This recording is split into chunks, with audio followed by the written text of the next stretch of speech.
In Sunset Palms, the most exclusive enclave in Bel Air, a Hollywood icon was about to learn just how far a power-hungry HOA Karen would go to keep control.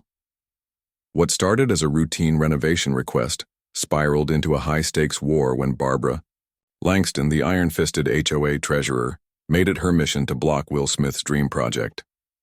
Will Smith wasn't your typical new homeowner. For 3 decades, he had built a career defying expectations, rising from the streets of West Philly to the top of Hollywood, known for his undeniable charm, sharp wit, and ability to flip any situation in his favor. But when Barbara launched her bureaucratic attack, she had no idea she was messing with a man who had faced down everything from industry politics to blockbuster-level scandals.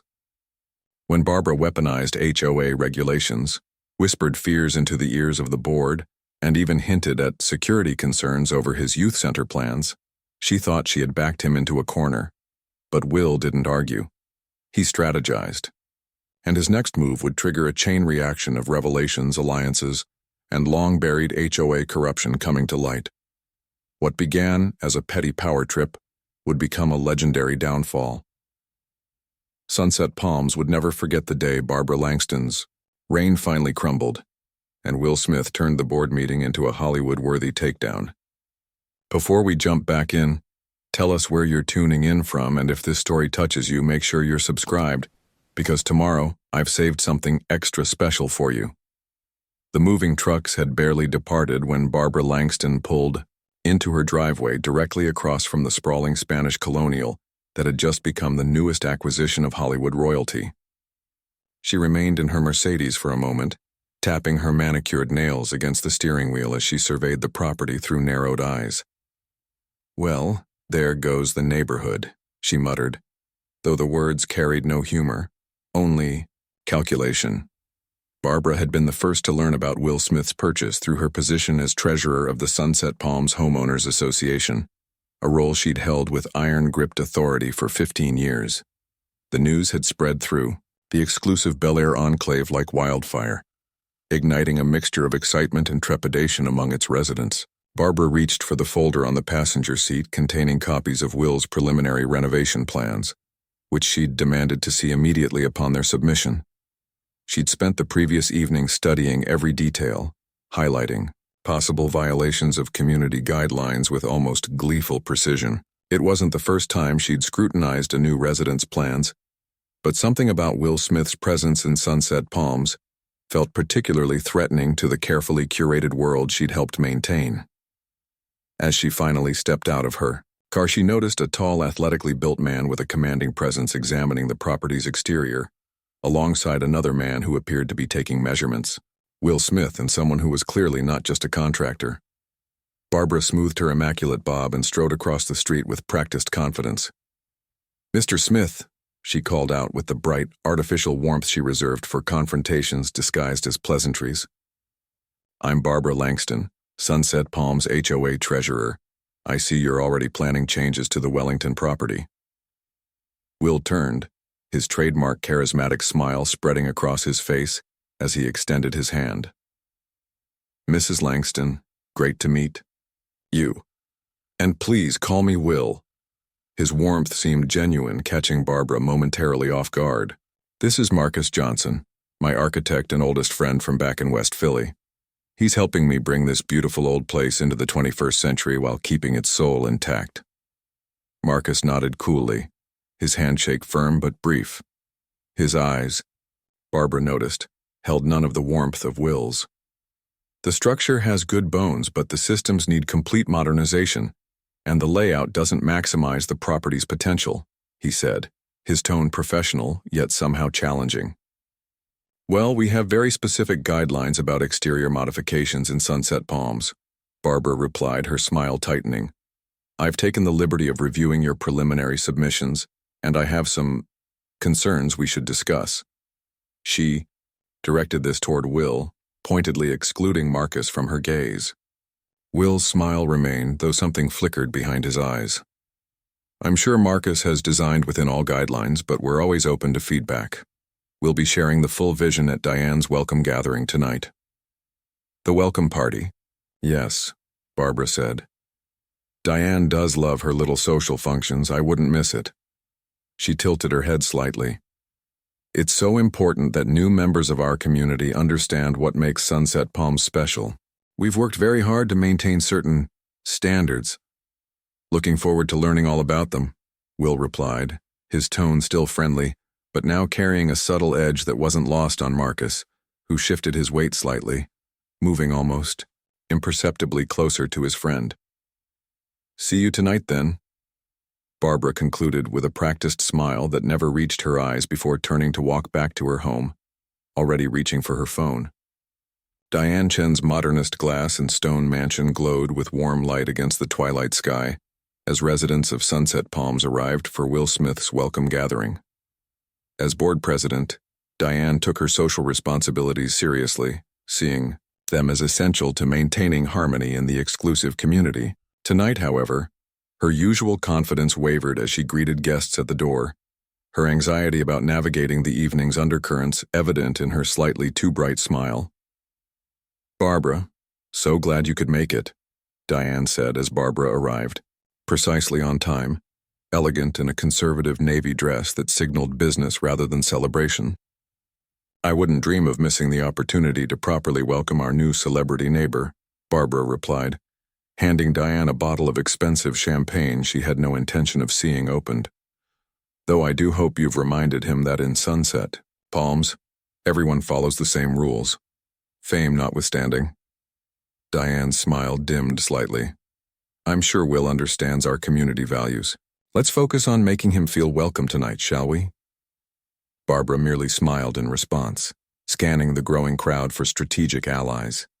She quickly spotted Dennis Baker, a retired military officer whose rigid adherence to rules made him a reliable supporter on the board. With a subtle nod to Diane, Barbara glided across the room toward him. Across the expansive living room with its panoramic views of Los Angeles, Eleanor Fairchild observed the dynamics with quiet amusement.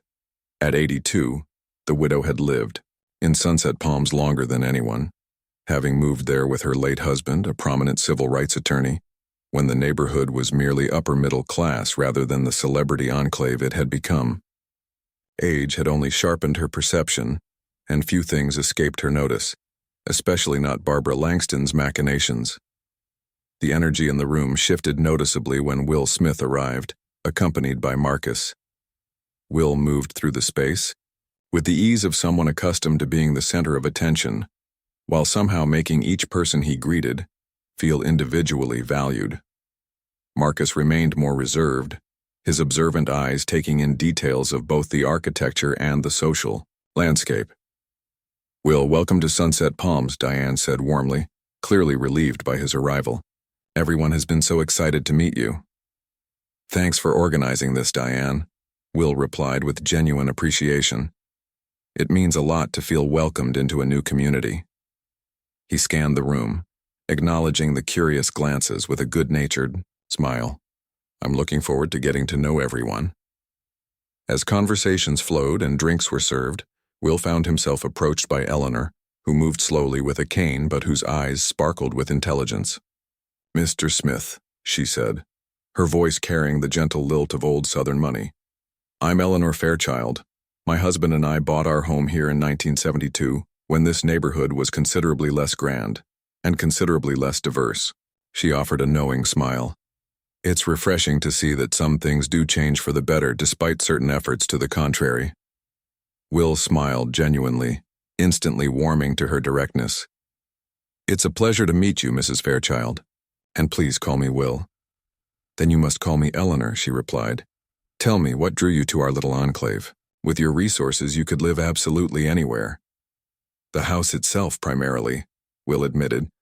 "I fell in love with its history and potential, but also," he paused, considering how much to share, "it reminds me of the kind of place I dreamed of living in as a kid in Philadelphia. Dreams should come full circle, don't you think?" Eleanor nodded appreciatively. "Indeed they should. And what are your plans for the property? I imagine you'll be making it your own." Before Will could respond, Diane gently interrupted, suggesting it was time for the informal presentation of Will's renovation plans. The gathering shifted toward the large screen Diane had prepared, where Marcus connected his laptop to display the initial design concepts. "Thank you all for the warm welcome," Will began, his natural charisma engaging everyone in the room. "When I first saw the Wellington estate, I immediately recognized its potential. Marcus and I have worked to create a vision that respects the property's heritage while bringing it into the present." Marcus took over the technical explanation, advancing through slides that showed striking before and after visualizations. The designs were undeniably impressive, modernizing the dated interiors while maintaining the historical exterior character, expanding the living spaces with thoughtful additions that complemented the original architecture, and enhancing the landscaping to create more usable outdoor areas. "The renovations will be completed in phases," Marcus explained, his professional demeanor masking his awareness of Barbara's critical gaze. "We're prioritizing systems upgrades and interior modifications before moving to the exterior and grounds." Will stepped forward again. "And in the final phase, we're particularly excited about repurposing the old pool house and adjacent grounds." His enthusiasm was palpable as he continued. "We're designing a youth center space where kids from the community and surrounding neighborhoods can participate in arts and athletics programs. It's something I've wanted to create for a long time, a place that can inspire young people the way I was inspired growing up." A subtle shift rippled through the room. While some residents nodded appreciatively, others exchanged glances of concern. Barbara's eyes narrowed, and she leaned in to whisper something to Dennis, who frowned in response. Eleanor watched this reaction with knowing eyes, while Diane quickly stepped forward with an overly bright smile. "What a generous addition to our community, Will. Now, does anyone have any questions about the designs?" Barbara's hand shot up immediately. "I'm curious about this youth center," she said, infusing the words with delicate distaste. "When you say surrounding neighborhoods, exactly which communities would be invited into Sunset Palms?" The question hung in the air, its implication clear to everyone present. Will maintained his composure, though Marcus stiffened beside him. "The programs would be selective and supervised," Will replied evenly, "based on merit and interest regardless of zip code. I believe in creating opportunities where talent and passion can thrive." Barbara nodded with a tight smile. "How admirable. I'm sure we all appreciate your philanthropy. Of course, there are security considerations for our residents to consider. Sunset Palms has maintained its exclusivity precisely because we've been careful about access. The youth center would have its own dedicated entrance," Marcus interjected, his tone professional but with an underlying edge. "The designs include comprehensive security measures that exceed the current standards for the community." Barbara's smile didn't waver. "I look forward to reviewing those details carefully. Our architectural committee takes its responsibility to maintain the character of Sunset Palms very seriously."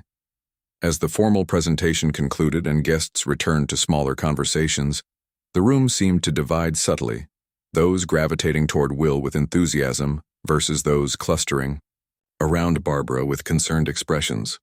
Diane moved frantically between groups, attempting to maintain harmony. From across the room, Will could see Barbara on her phone, gesturing emphatically as she spoke in hushed tones. When she caught him watching, she offered a cold smile before turning away. "That one's going to be trouble," Marcus murmured, appearing at Will's side with 2 glasses of champagne. "I've seen that look before on planning boards from Philly to LA. Will accepted the glass with a thoughtful expression. "Maybe. Or maybe she just needs to understand the vision better." Marcus shook his head. "It's not about understanding, Will. It's about control, and you're proposing something she can't control." "Give it time," Will replied, though his eyes remained on Barbara as she worked her way through the room, stopping to speak with various residents who looked increasingly concerned after each conversation. "We've faced tougher opposition." "True, but this is different," Marcus warned. "This isn't a studio exec or a director. This is someone who's built her identity around being the gatekeeper of this community. And you're not just changing a house, you're challenging the invisible walls they've built." As the evening progressed, Will found himself in conversation with Eleanor again, who had positioned herself near the expansive windows overlooking the twinkling lights of Los Angeles below. "Your friend is perceptive," she said quietly, having overheard Marcus's warning. Barbara has been the unofficial enforcer of Sunset Palms for years. She's particularly attentive when it comes to residents who don't fit her vision of who belongs here. Will raised an eyebrow. And yet you've managed to coexist with her. Eleanor's laugh was soft but knowing. Oh, I was grandfathered in, dear, and my late husband's reputation provided a certain immunity. But I've watched her systematic approach to maintaining what she calls community standards. It's been educational. Before Will could probe further, Diane appeared at his elbow. Her smile strained. Will, I hope you're enjoying yourself. Everyone is so excited about having you in the neighborhood. Almost everyone, Eleanor amended with a significant glance toward Barbara, who was now deep in conversation with Dennis and two other board members, all wearing expressions of grave concern. Diane's smile faltered only momentarily. Change can be challenging for established communities, she offered diplomatically. I'm sure once everyone understands your vision better, any concerns will be resolved. As the party began to wind down, Will found himself cornered by Barbara near the front door as he prepared to leave. Her smile was honeyed, but her eyes remained cold and calculating. Will, I've so enjoyed learning about your plans this evening, she said, her voice lowered to ensure privacy. I do think we should discuss them in more detail before you get too far along in the process. There are so many nuances to our community guidelines that aren't immediately apparent in the documentation. I'm sure Marcus has covered all the bases, Will replied easily, but I'm always open to feedback. Barbara placed a manicured hand lightly on his arm, her grip just firm enough to convey significance. I've been on the board for 15 years.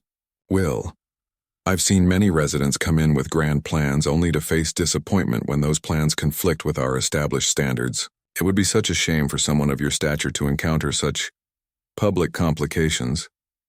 Will met her gaze steadily. I appreciate your concern, Barbara. Why don't you email me your specific thoughts on the plans? Oh, this is the sort of discussion best had in person, she insisted with a conspiratorial smile. Perhaps you could come by for coffee next week. I find that the most productive solutions often happen through direct conversation rather than formal channels. Before Will could respond, Marcus appeared at his side. We should get going, Will. Early meeting tomorrow with the contractors. Barbara's smile remained fixed, though her eyes flashed with momentary annoyance at the interruption. Of course, we all have busy schedules. I'll have my assistant contact yours to find a suitable time. With a final meaningful look, she turned away to join Dennis, who was waiting nearby. As Will and Marcus walked toward their car, the night air cool against the warmth from the gathering, Marcus spoke quietly. What was that about? Will considered the interaction, replaying Barbara's words and tone. I'm not entirely sure yet, but I think we just received both a warning and an invitation. To what? Marcus asked, glancing back at the house where Barbara could be seen through the window already on her phone again. To play by her rules, Will replied thoughtfully, or to find out what it costs to bend them. Marcus shook his head. I told you, control. Well, Will said as they reached the car, his expression resolute beneath his customary easy smile. Some things are worth standing your ground for. Let's see what she does next. As they drove away from Diane's house, neither man noticed Eleanor Fairchild watching their departure from the window, her thoughtful gaze shifting between their receding taillights and Barbara's animated conversation with Dennis. The elderly woman's expression was contemplative as she reached for her own phone, scrolling to a contact she hadn't used in some time, her late husband's former legal partner. The morning light streamed through the tall windows of the Sunset Palms Community Center, casting long rectangles across the polished oak conference table where Marcus Johnson had meticulously arranged his presentation materials. Will Smith stood nearby, reviewing notes on his phone and occasionally glancing at the empty chairs that would soon be filled by the Architectural Review Committee members. You ready for this? Will asked, looking up from his device. Marcus adjusted the projector connection one final time and straightened. Been ready, Just remember what I told you. This isn't about the designs. The plans exceed every technical requirement in their guidelines. He tapped the thick binder of community standards. I've been through this document front to back 3 times. Then we should be fine, Will replied, though something in his tone suggested he wasn't entirely convinced. Marcus gave him a knowing look. Should be, but after that welcome party, I'm prepared for objections that have nothing to do with architecture.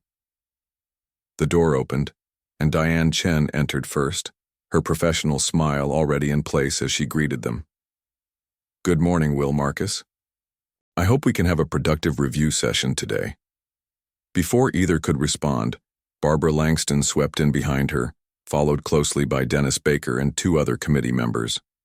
Barbara wore a crisp, cream-colored suit that seemed intentionally chosen to convey authority, her expression a mask of professional detachment betrayed only by the calculating assessment in her eyes as they landed on the presentation materials.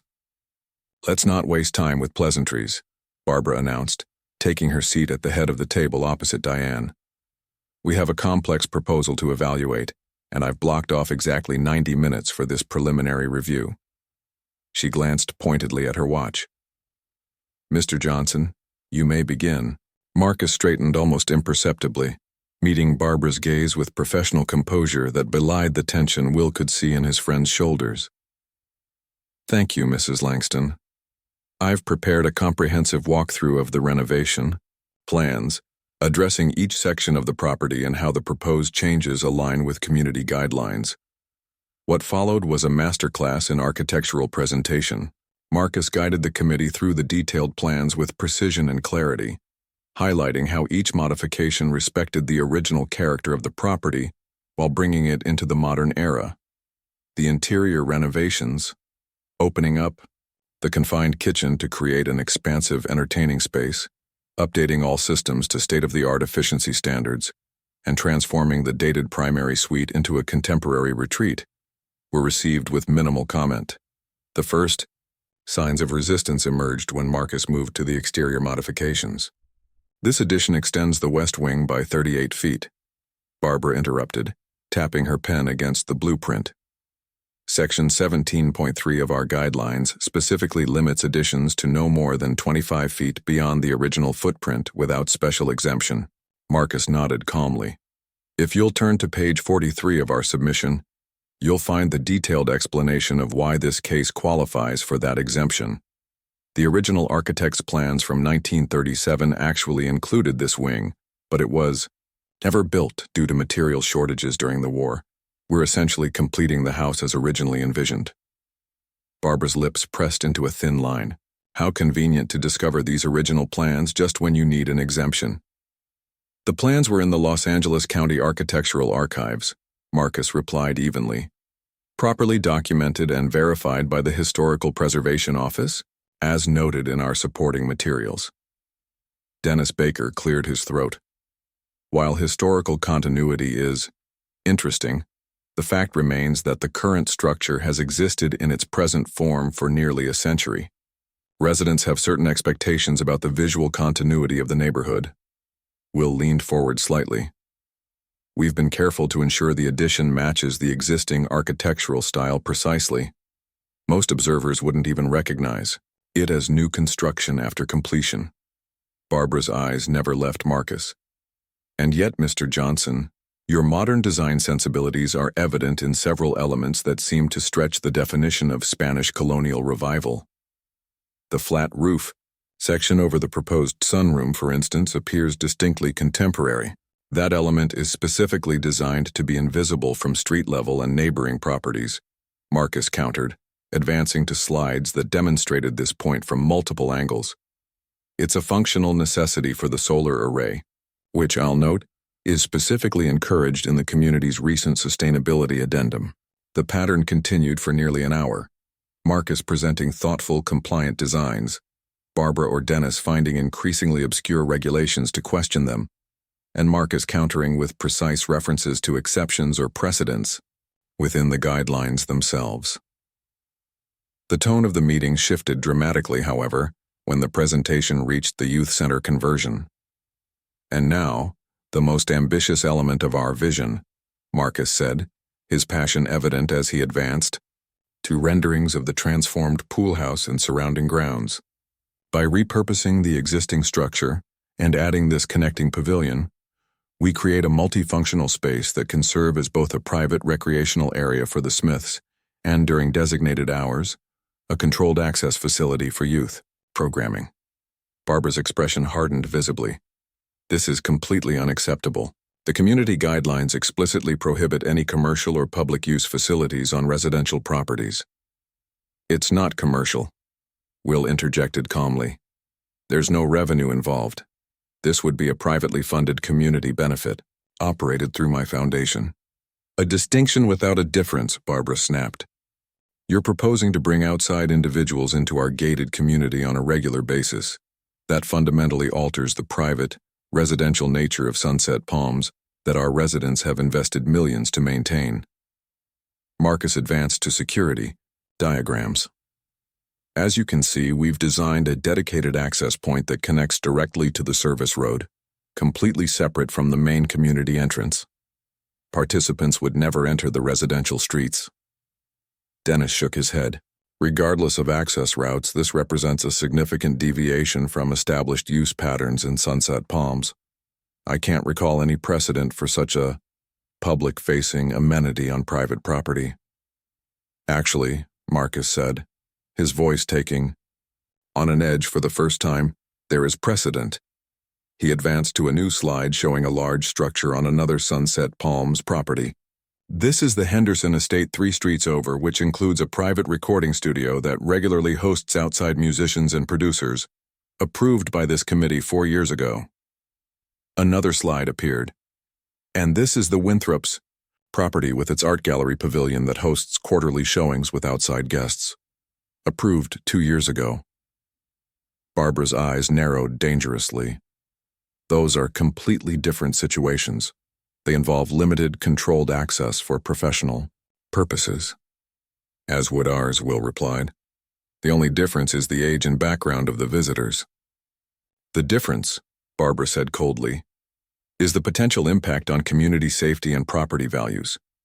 Mr. Smith, while your celebrity may allow you certain privileges in other contexts in Sunset Palms, we prioritize the collective interests of all residents over individual desires, no matter how well-intentioned.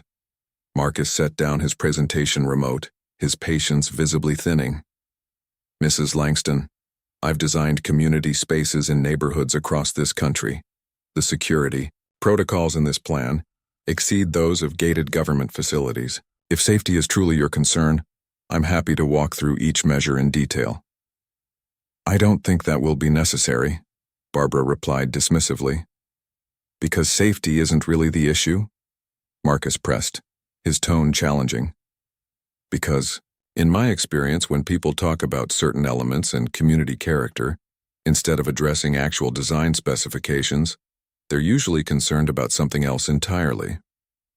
The room temperature seemed to drop several degrees. Barbara's face flushed slightly as she met Marcus's gaze directly. Mr. Johnson, I understand that as Mr. Smith's childhood friend, you may have certain perspectives on community dynamics. But I assure you, our only concern is maintaining the standards that make Sunset Palms desirable to all its residents. The emphasis she placed on childhood friend hung in the air, its implication unmistakable. Will placed a hand on Marcus's arm as he felt his friend tense beside him. I think, Will interjected smoothly, his voice deliberately light despite the tension evident in his posture. What Marcus is suggesting is that we've addressed all technical aspects of safety and access in our plans. If there are specific concerns beyond those, we'd appreciate them being stated directly, so we can address them properly. Diane, who had been unusually quiet throughout the exchange, finally spoke up. Perhaps we should take a short break before continuing. We've covered a lot of ground, and I think everyone could use a moment to collect their thoughts. An excellent suggestion, Barbara agreed with a tight smile. Let's reconvene in 15 minutes. As the committee members filed out, Will and Marcus remained at the table waiting until the door closed behind them. You see what I'm dealing with? Marcus said quietly, his voice taut with controlled anger. That woman just...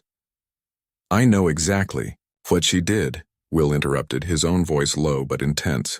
And getting angry is exactly what she wants. She's trying to provoke us into giving her ammunition.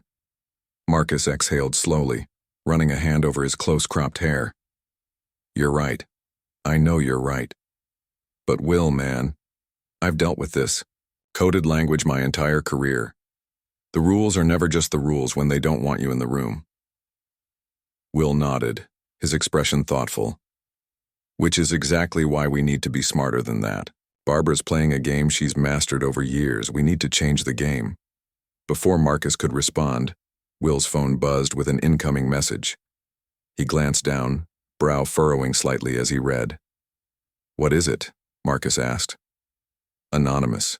Text, Will replied, showing Marcus the screen. Just says, Barbara rejected the Montgomery family's basketball court last year, using the same obscure height restriction she's trying to use on your addition. The Montgomerys are one of 2 black families in Sunset Palms. The Goldsteins built an identical court the same month with no issues. Marcus's eyebrows raised. Looks like you've got a secret supporter. Or someone who's tired of Barbara's selective enforcement, Will mused, pocketing his phone as the door reopened and Diane returned alone. She closed the door quietly behind her and approached their end of the table, her professional demeanor giving way to visible discomfort.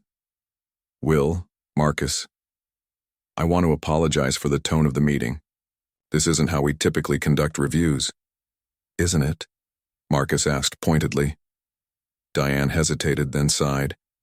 Barbara is passionate about preserving what she views as the essential character of Sunset Palms. She's been the driving force behind maintaining our property values for years. And that justifies treating different homeowners by different standards? Will asked, his tone curious rather than accusatory. Diane's eyes widened slightly. I don't know what you mean. Will studied her reaction carefully. Diane, I respect your position. But it seems like there's a pattern here that goes beyond strict adherence to architectural guidelines. Before she could respond, the door opened again as Barbara and the other committee members returned. Barbara's eyes narrowed slightly at the sight of Diane speaking privately with Will and Marcus, but she quickly composed her features as she took her seat. Shall we continue? She asked briskly. I believe we were discussing the proposed youth center, which, as currently designed, presents several insurmountable compliance issues. The remainder of the meeting proceeded with increasing tension. For each objection Barbara or Dennis raised, Marcus had a technical counter-argument, often citing specific exceptions that had been granted to other residents. As the designated end time approached, Barbara finally leaned back in her chair with an air of finality. While the interior renovations appear largely compliant, subject to final engineering review, the committee cannot approve the exterior addition as currently designed nor the proposed repurposing of the poolhouse area, she announced. Mr. Smith, you'll receive our detailed feedback in writing along with suggestions for modifications that might bring the proposal into compliance with community standards.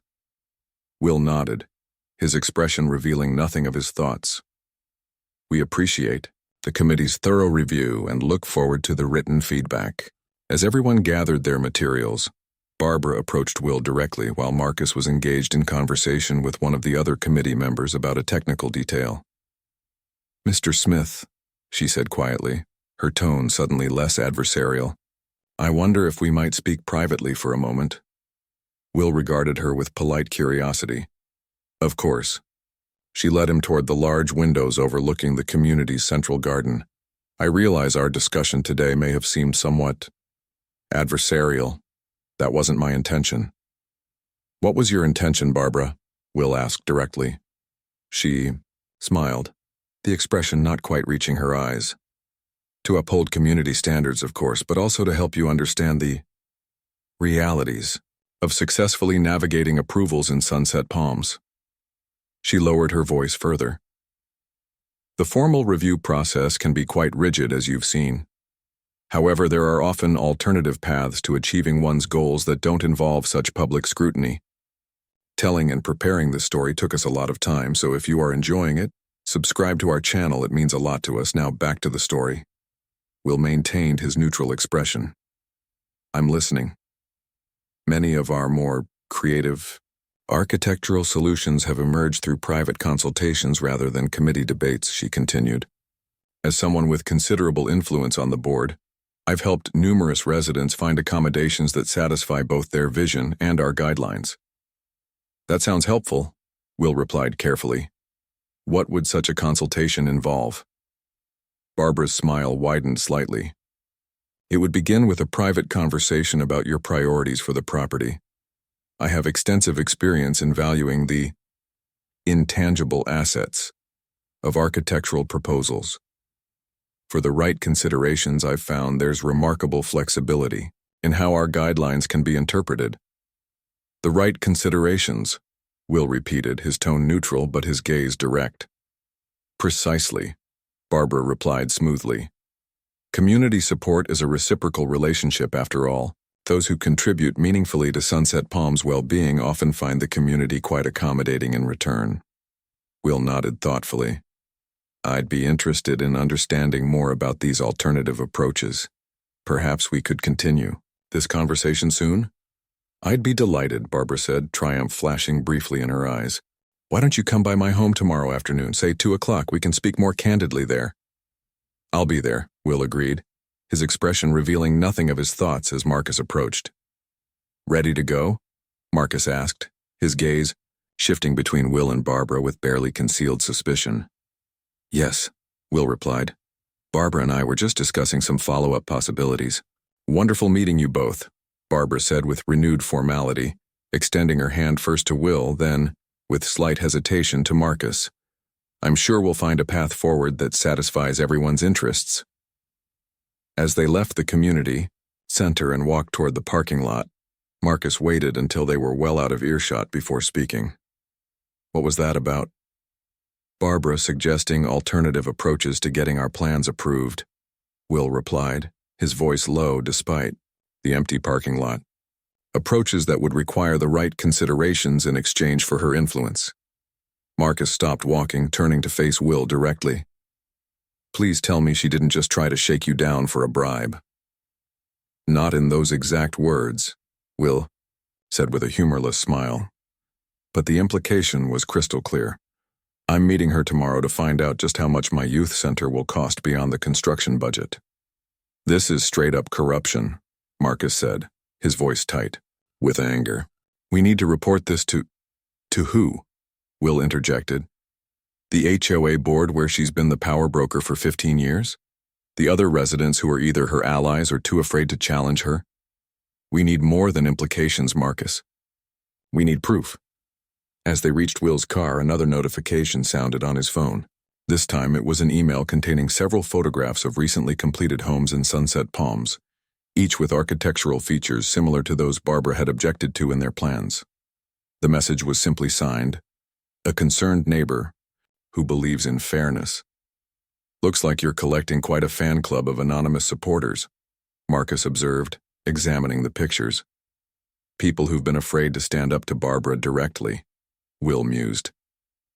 Which makes me wonder how many others have faced similar alternative approaches to getting their renovations approved. As Will started the car, he caught sight of an unfamiliar woman with a professional camera photographing the community center from across the street. She quickly lowered the camera when she noticed his attention, but not before Will registered her intent expression and the press credential partially visible on the lanyard around her neck. Heads up, Will said, quietly to Marcus. I think our HOA dispute might be attracting attention beyond Sunset Palms. Marcus followed his gaze to where the woman was now walking purposefully toward a car parked down the street. Perfect. Just what Barbara needs. Media attention making her dig in her heels even further. Or, Will said thoughtfully as they pulled away from the community center, exactly what we need to change the game. Back inside the building, Barbara watched their departure from the window, her satisfied smile fading as she noticed the photographer. Pulling out her phone, she dialed quickly. Dennis? Barbara, we may have a situation developing. I need you to activate our PR contingency plan. Yes, immediately. and call an emergency meeting of our core supporters for tonight. It seems Mr. Smith might require a more aggressive approach than I anticipated. As she ended the call, her gaze returned to Will's departing car, her expression hardening with determination and something that looked remarkably like fear. Will Smith was still in his home office reviewing the committee's formal rejection letter when his phone began buzzing incessantly with notifications. The screen filled with text messages from friends, family, and his publicist, all referencing the same thing: an article that had just gone live on the Los Angeles Tribune's website. "Marcus," Will called out, opening the link someone had sent. "You might want to see this." Marcus stepped away from the architectural plans he'd been revising at a nearby desk and came to look over Will's shoulder. The headline blazed across the screen: Hollywood versus HOA, Will Smith's battle against Bel Air elite. "Well," Marcus said after a moment of silence as they both scanned the article, "looks like your admirer with the camera yesterday works fast." The byline read, "Sofia Rodriguez, Tribune staff writer," and the article opened with a dramatic framing of the conflict: a beloved celebrity fighting against the rigid constraints of one of Los Angeles' most exclusive communities. It characterized Barbara as the self-appointed guardian of Sunset Palm's exclusivity and quoted anonymous residents describing her iron-fisted rule over the HOA board. The most explosive element, however, was a sidebar detailing multiple instances where similar architectural features had been approved for white homeowners while being denied to the community's few minority residents. "This is incredibly detailed," Will noted, scrolling through the comprehensive breakdown of previous architectural approvals. "Rodriguez must have sources inside Sunset Palms. Or she's one hell of an investigative reporter," Marcus replied. "But that's not the real story. Here." He pointed to a paragraph near the end. "Sources close to the architectural review process suggest that some Sunset Palms residents have found alternative paths to approval that bypass official channels, raising questions about potential corruption within the HOA leadership." Will's phone rang, his publicist calling for the third time. With a resigned sigh, he answered, putting it on speaker. "Keith, I've seen the article," Will said before his publicist could launch in. "This is exploding, Will," Keith replied, his voice tense with both concern and the undercurrent of excitement that accompanied any major press development. "Every entertainment outlet is picking it up, but it's crossing over to mainstream news, too. CNN just requested a statement. Your socials are blowing up with supporters using Dodger Let Will build. I haven't given any statements," Will clarified. "Exactly the problem," Keith countered. "We need to get ahead of this. The narrative is shaping up as celebrity privilege versus community standards, but we can redirect it to focus on the youth, center, and equal treatment. Barbara Langston is already making noise about Hollywood elites trying to bulldoze over local communities." Will exchanged glances with Marcus. "She's moving fast. This is what she does," Marcus said. "Controls the narrative." "Not this time," Will decided. "Keith, draft a statement, but keep it simple. Focus on the youth center and our commitment to working within community guidelines while creating opportunities for young people. No attacks on Barbara or the HOA process. I want to take the high road." "You sure about that?" Keith asked, skepticism evident in his tone. "This could be an opportunity to—" "I'm sure," Will interrupted firmly. "Send me the draft within the hour." As Will ended the call, Marcus gave him a questioning look. "The high road after what we just saw in that meeting?" Will's expression was thoughtful. "This isn't about winning a PR battle, Marcus. It's about building something that lasts.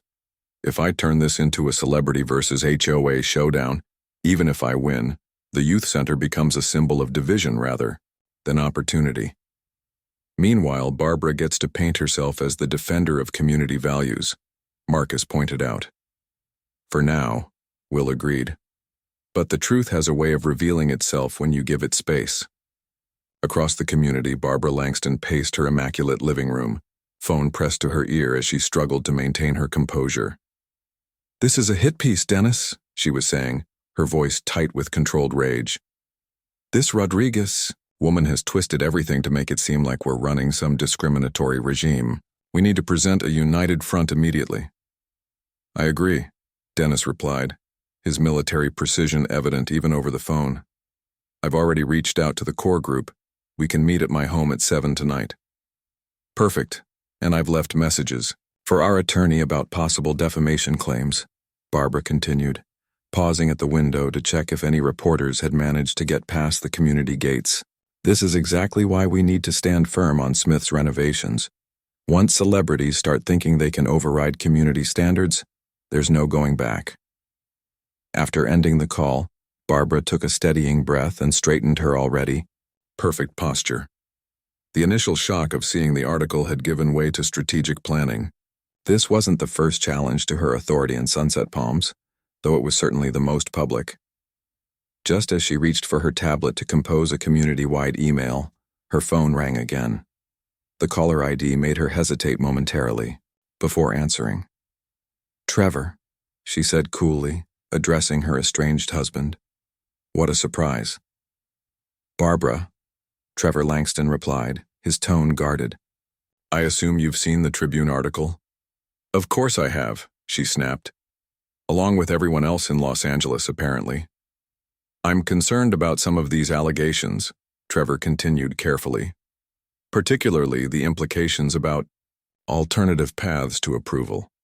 You haven't been—" "Don't be ridiculous," Barbara cut him off. "That reporter is fishing for scandal. You know how these architectural reviews work. Some proposals require more creative solutions than others." "Creative solutions," Trevor repeated skeptically. "Barbara, we're still technically married. If there's any financial impropriety happening, there is nothing for you to worry about," Barbara interrupted, her voice hardening. "Though speaking of finances, I've been meaning to call you. The divorce proceedings are draining my resources faster than anticipated. I need you to release additional funds from the joint account immediately." There was a pause before Trevor responded. "That account was meant to last until the settlement. What's happening with your personal accounts?" Barbara gripped the phone, tighter. "The market has been volatile.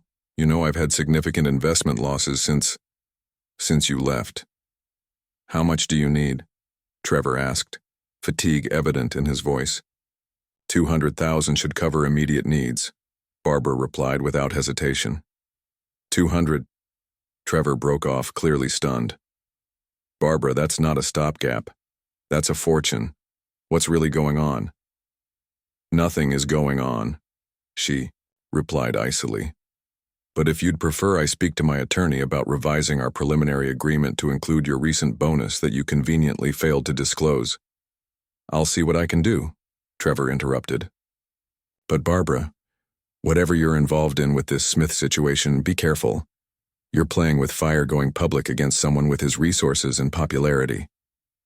"I've handled far worse than an entitled celebrity," Barbara replied dismissively.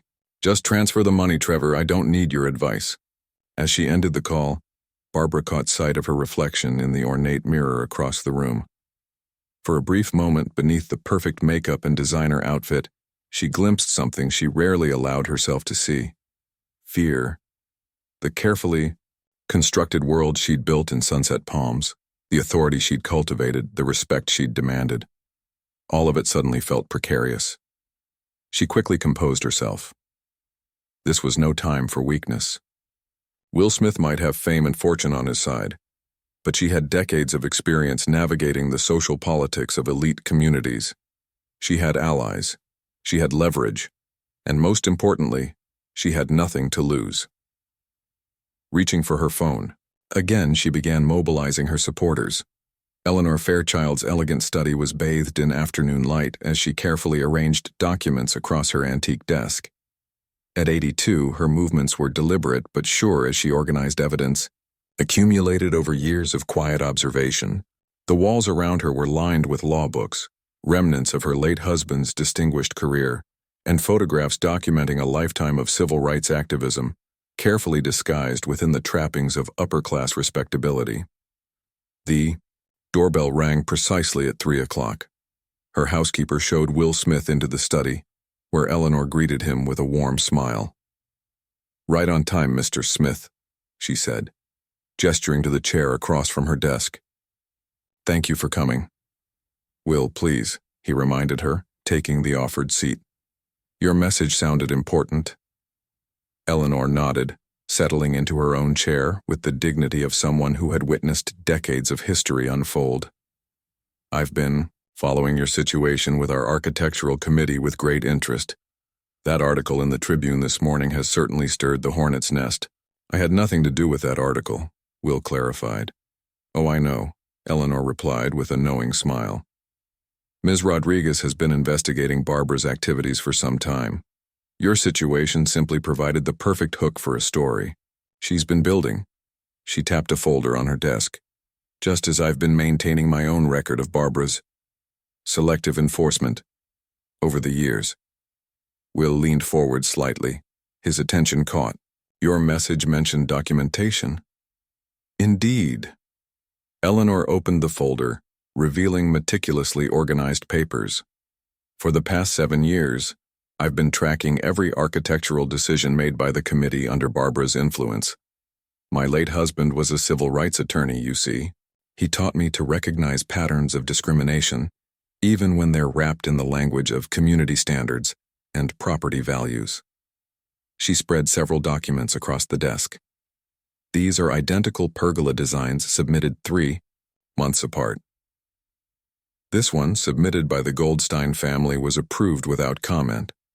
This one, submitted by the Montgomerys, one of our few black families, was rejected for excessive height, despite being the exact same dimensions. Will studied the documents carefully. You've been documenting all of this yourself?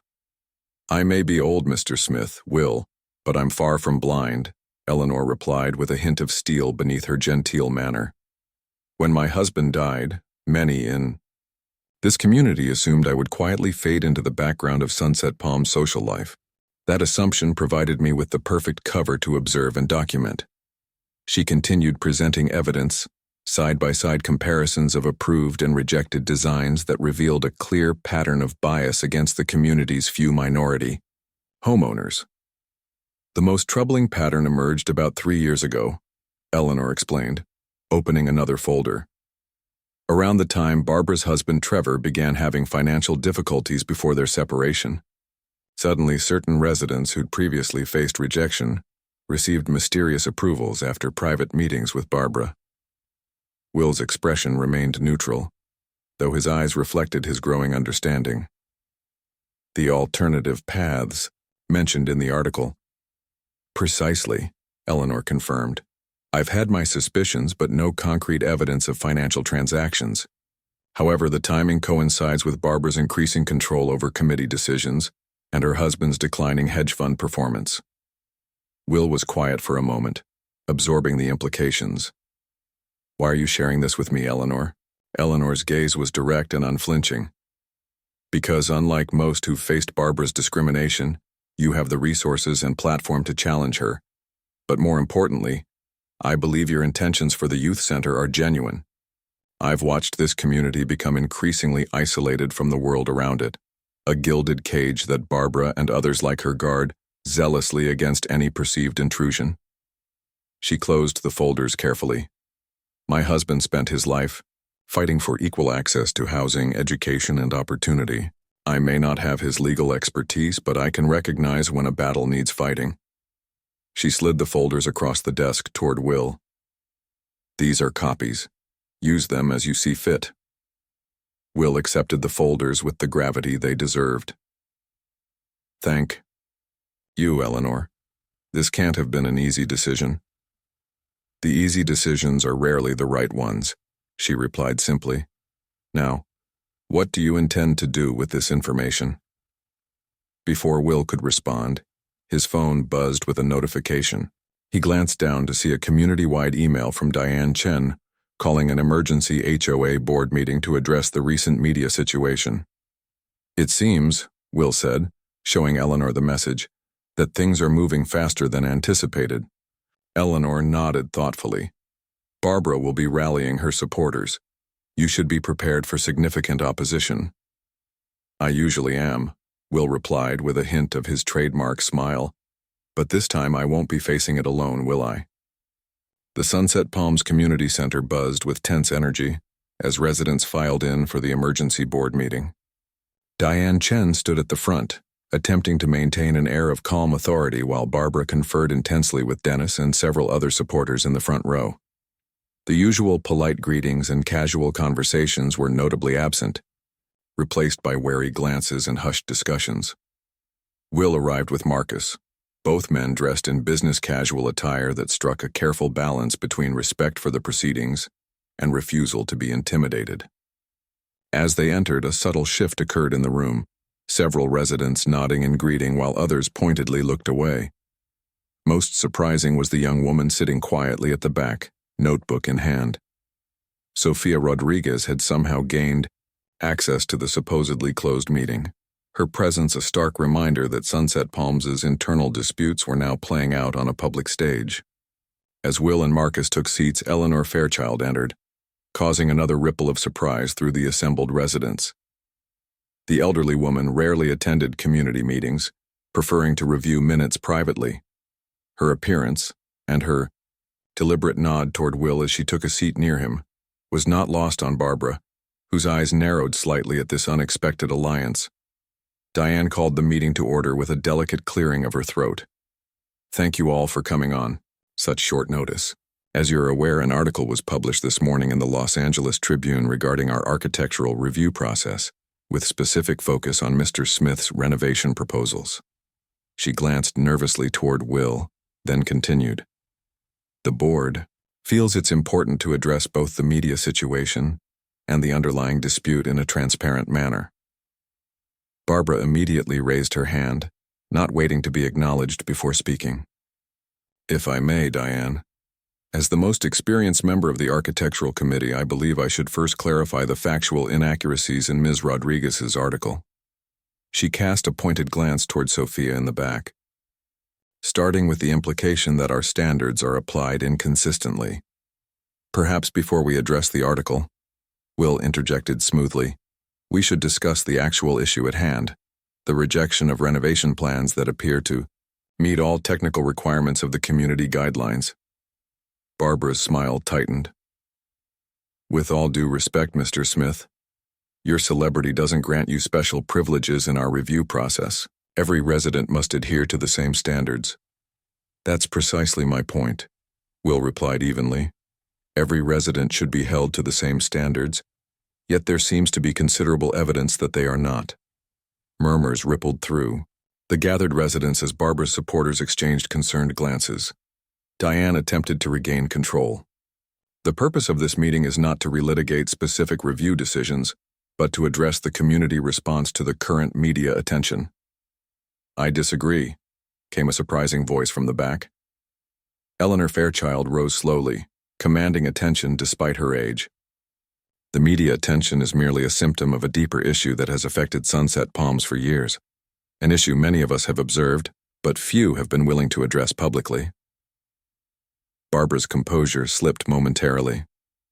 "Eleanor, with all due respect to your years in the community, the technical details of architectural review are complex and—" "Don't patronize me, Barbara," Eleanor interrupted with steel in her voice.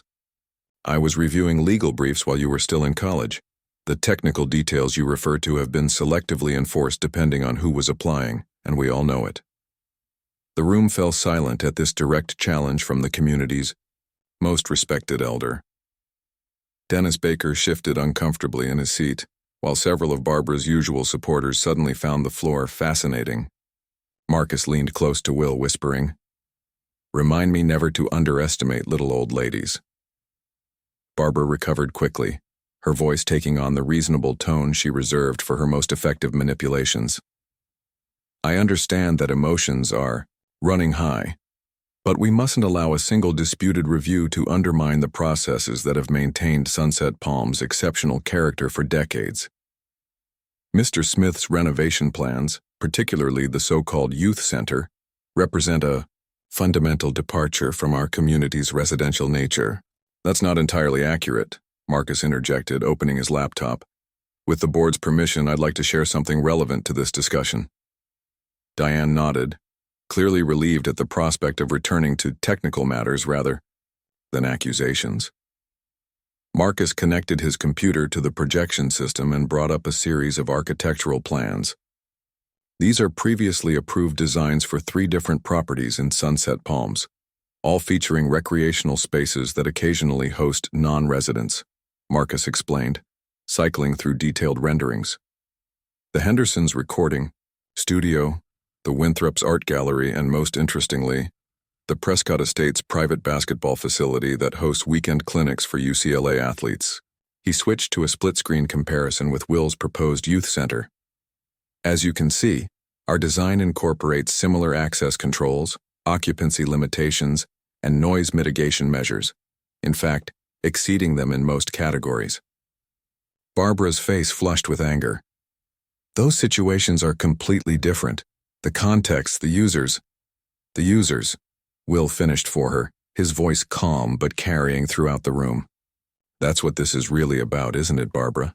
Not the architecture, not the technical specifications, but who would be using the facility. The tension in the room was palpable as residents looked between Will and Barbara, the unspoken implication hanging heavy in the air. That is an outrageous accusation, Barbara responded, but the slight tremor in her voice betrayed her. My only concern has always been maintaining property values and community safety. Then perhaps, Eleanor suggested mildly, you could explain why substantially similar designs have been approved for certain residents while being rejected for others. I have documentation spanning 7 years that shows a troubling pattern.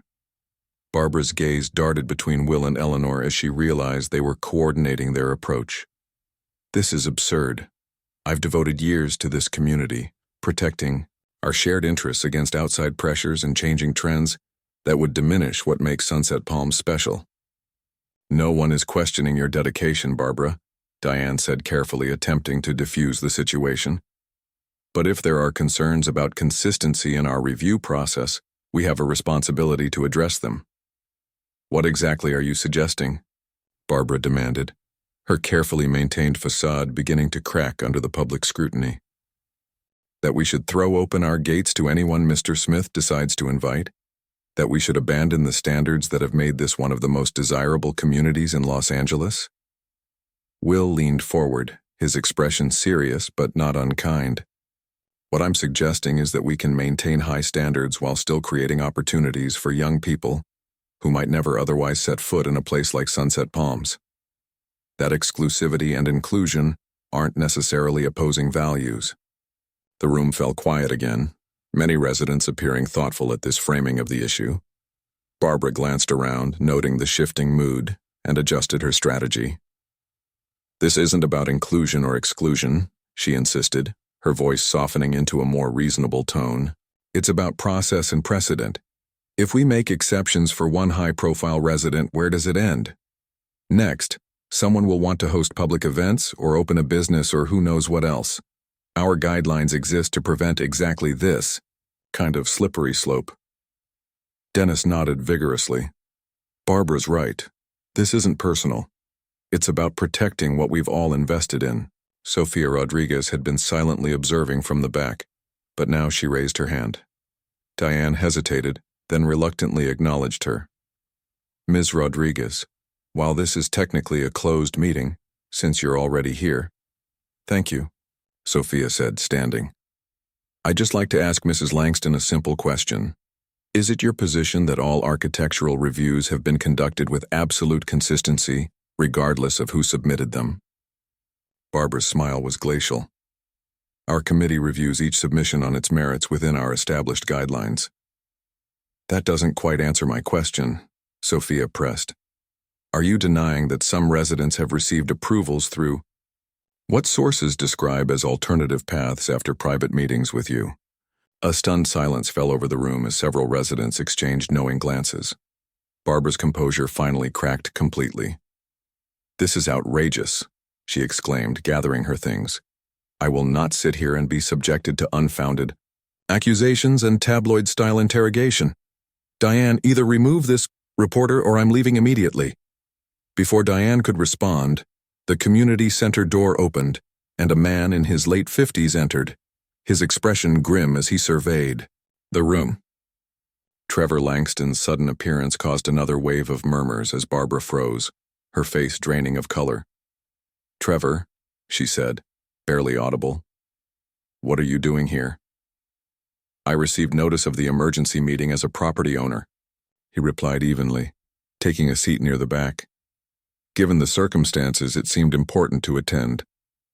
Barbara stared at her estranged husband for a long moment before turning back to Diane, her voice tight with barely controlled emotion.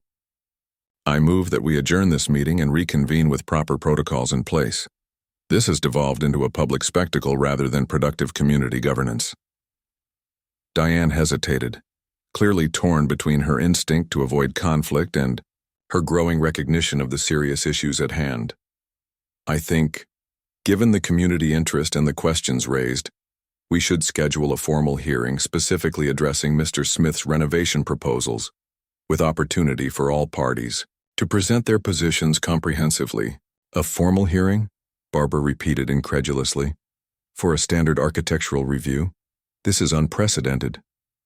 "So is having our internal processes splashed across the Los Angeles Tribune," Diane countered with unexpected firmness. "I believe transparency is our best path forward." A vote was called, and to Barbara's visible shock, the majority of residents, including several of her usual supporters, agreed to Diane's proposal for a formal hearing. As the meeting adjourned, residents broke into small groups, talking animatedly about the unexpected confrontation. Will found himself approached by several homeowners expressing support for the youth center concept, while Barbara huddled with her remaining allies, occasionally casting dark glances in his direction. Sofia Rodriguez made her way toward Will, but before she could reach him, Barbara intercepted her, speaking in low, intense tones that nonetheless carried to those nearby. "You've made a serious mistake turning this into some kind of crusade. There are consequences to attacking respected community leaders based on hearsay and misunderstandings." Sofia's response was calm but resolute. "I stand by my reporting, Mrs. Langston, and I'll be covering the formal hearing with great interest." As Barbara stalked away, Will approached Sofia. "Ms. Rodriguez, I believe. I'm curious how you gained access to a closed community meeting." "A good reporter protects her sources," Sofia replied with a slight smile. "But let's just say not everyone in Sunset Palms agrees with the current leadership's methods. Your renovation dispute has opened a door that was already cracking." Before they could continue, Will's phone buzzed with a notification. Looking down, he found himself staring at a social media alert showing HOA Karen and Let Will Build trending nationally, with clips from an anonymous recording of the meeting already circulating online. "Things move quickly these days," Sofia observed, noting his expression. "For better or worse, what happens in Sunset Palms isn't staying in Sunset Palms anymore." As residents dispersed, Marcus joined Will, shaking his head in amazement. "Well, that escalated beyond anything I expected. You okay?" Will nodded thoughtfully. "Yeah. But this isn't just about our renovation anymore. Something bigger is happening here." They watched as Eleanor Fairchild approached Trevor Langston across the room, engaging him in what appeared to be an intense conversation. Barbara, noticing this interaction, visibly paled before hurrying out a side door. "Much bigger," Marcus agreed.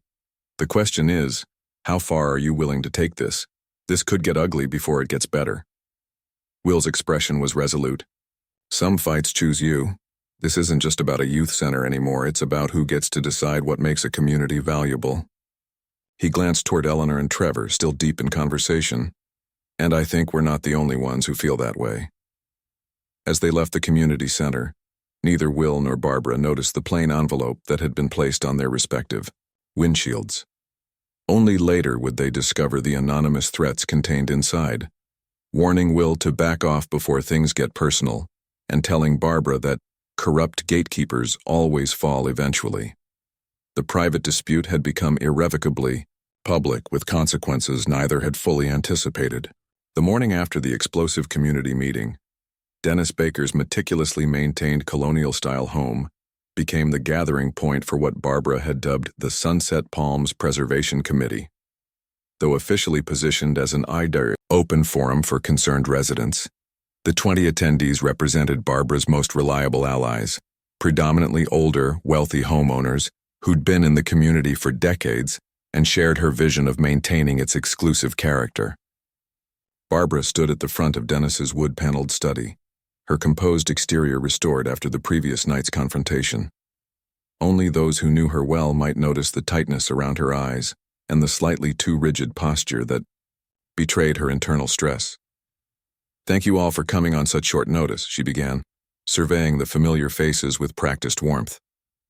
"As you witnessed yesterday, we're facing an unprecedented challenge to the standards that have made Sunset Palms the premier residential community in Los Angeles."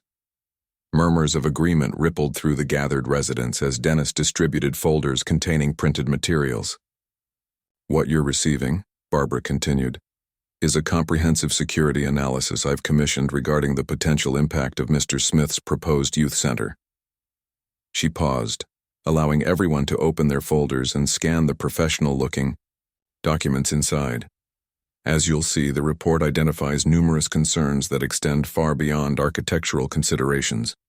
The report, compiled on official-looking letterhead from Metropolitan Security Consultants, outlined various risk scenarios associated with regular access by non-resident youth from surrounding communities.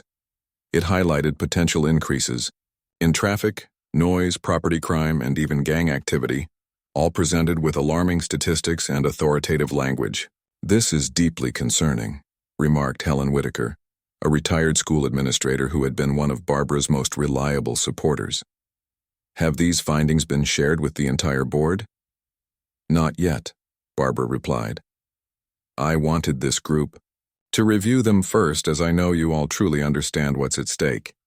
The formal hearing will be our opportunity to present this evidence officially." As discussions continued, Barbara noticed Dennis standing slightly apart, studying the security report with a furrowed brow. "Questions, Dennis?" she asked, maintaining her confident smile. "A few," he responded quietly. "I'm not familiar with this consulting firm. Their methodology seemed unusual for a professional security assessment." Barbara waved dismissively. "They come highly recommended by several exclusive communities facing similar challenges. The point is, we now have expert documentation of concerns we've all instinctively recognized." Dennis nodded slowly, though the doubt in his eyes remained. Barbara quickly redirected the conversation. "Beyond security concerns, we need to emphasize the precedent this would set," she continued.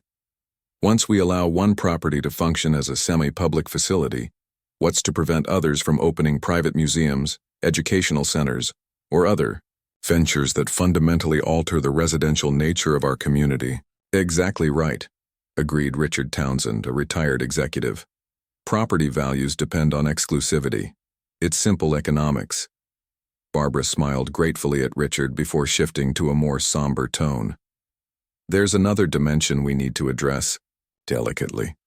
While none of us would ever want to suggest that Mr. Smith's proposal might have certain motivations, we can't ignore that this center would primarily serve young people from very different socioeconomic backgrounds."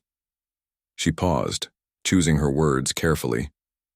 "Communities thrive when they share common values and experiences. It's not elitist to acknowledge that dramatic cultural differences can create tension, even with the best intentions."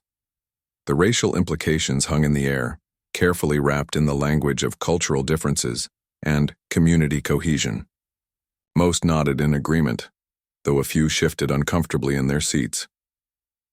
"Now," Barbara concluded, "we need everyone to spread the word. Speak to your neighbors, particularly those who seemed wavering at yesterday's meeting.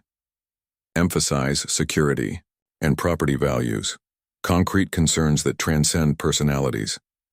As the meeting continued with tactical discussions, Dennis stepped away to refill his coffee cup in the adjacent kitchen. From his position near the doorway, he inadvertently overheard Barbara speaking in hushed tones on her phone. "Trevor, I don't care what your financial advisor says. I need that money transferred immediately," she was saying, her whispered voice harsh with tension. "The divorce filing goes out today, and I've made sure the settlement demands will require liquidating your precious stock options." "Yes, that's exactly what I'm saying. Either you release the funds I've requested, or I make this divorce so Public and painful that your partners will have no choice but to buy you out. Dennis froze, coffee pot in hand, as Barbara continued. Don't threaten me with audits. We both know what they'd find in your offshore accounts. That's what I thought. Just transfer the money. I have a meeting tomorrow that could solve everything. But I need liquid assets immediately. As Barbara ended the call, Dennis quietly retreated to avoid being discovered. His military training had taught him to recognize when intelligence conflicted with the official narrative, and what he'd just overheard painted a very different picture of Barbara's motivations than what she was presenting to the group. To be kind. In the study, he observed her with new eyes as she smoothly directed the conversation, wondering how much of her passionate defense of community standards was genuine and how much was driven by whatever financial crisis she was clearly facing. Across Sunset Palms, Will Smith sat at his dining room table with a very different gathering. Eleanor Fairchild had arranged for him to meet with 3 homeowners who had experienced Barbara's discriminatory enforcement firsthand: the Montgomerys, a black couple who had been in Sunset Palms for 5 years, the Ramirez family, who had purchased their home 2 years ago, and Dr. Aisha Patel, who had moved in just 8 months earlier.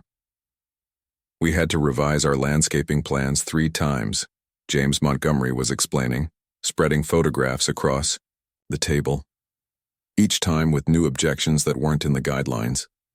Meanwhile, the Andersons across the street put in an almost identical design with immediate approval. Sarah Montgomery nodded, adding, "When we finally asked Barbara directly why our plans kept getting rejected when others weren't, she said our design wasn't in keeping with the aesthetic harmony of the neighborhood." "That's her code phrase," Dr. Patel interjected. "I heard the exact same words when I wanted to add a covered patio that somehow violated aesthetic harmony, while the Peterson family built one twice the size without issue." Marcus, who had been taking notes throughout the conversation, looked up. "But did any of you consider formally challenging these decisions?" All 3 families exchanged knowing glances. "We thought about it," Carlos Ramirez replied, "but we had just moved in, and the last thing we wanted was to be labeled troublemakers. So we compromised, scaled back our plans, and Barbara suddenly found them acceptable." "This is the pattern," Eleanor explained, her voice carrying the weight of long observation. "Most new homeowners simply want to settle in peacefully. By the time they recognize what's happening, they've already invested emotionally and financially in being accepted by the community." Will had been listening intently, asking occasional questions, but mostly absorbing the common threads in their experiences. Now he leaned forward, his expression thoughtful. "First, I want to thank all of you for sharing these experiences. I know it's not easy to speak up, especially when you've chosen to make peace with the situation for your family's sake. Your situation changed the equation," James Montgomery said simply. "When we saw someone with your resources and platform facing the same treatment, it felt like maybe there was finally a chance for things to change." Will nodded, understanding the responsibility that came with his position. "What I'm hearing isn't just about architectural reviews or even discrimination. It's about who gets to define what makes a community valuable. Barbara and her supporters believe value comes from exclusivity and sameness. I believe true value comes from creating opportunity and connection." "Well said," Eleanor approved. "The question is, how do we translate that philosophy into concrete action before the hearing?" "I've been thinking about that," Will replied. "This isn't just about my youth center anymore. It's about establishing fairness for everyone in Sunset Palms. I'm meeting with Barbara tomorrow at her request. I suspect she'll be making some form of proposal to resolve this privately." "Be careful," Sarah Montgomery warned. "Barbara doesn't surrender control easily. Whatever she offers will come with strings attached." "I'm counting on it," Will said with a slight smile. "Sometimes you need to give people enough rope to reveal exactly who they are." The following afternoon, Barbara Langston welcomed Will Smith into her impeccably decorated living room with all the polished charm she could muster. Every element of the setting had been carefully arranged, from the strategically placed family photos suggesting dynastic stability to the subtle display of art pieces hinting at cultured wealth and discernment. "Will, thank you for coming," she said, gesturing toward a seating area where a silver tea service waited. I thought we might be more productive in a less formal setting than the community center. I appreciate the invitation, Will replied, taking the offered seat while casually checking his watch, which featured an unusually large face. Sometimes direct conversation is the best way to find common ground. Barbara poured tea with practiced grace, her movements deliberately calm despite the stakes of this meeting. Exactly my thinking. Despite our differences at the review meeting, I believe we both want what's best for Sunset Palms, just from different perspectives. Will accepted the offered cup with a thoughtful nod. Different perspectives can lead to better solutions when people are willing to listen to each other. Indeed, Barbara agreed, settling into her chair with the confident air of someone accustomed to controlling conversations. I've been reflecting on your renovation proposals, particularly the youth center concept. While I still have reservations about its compatibility with our community guidelines, I recognize the positive intentions behind it. I'm glad to hear that, Will responded.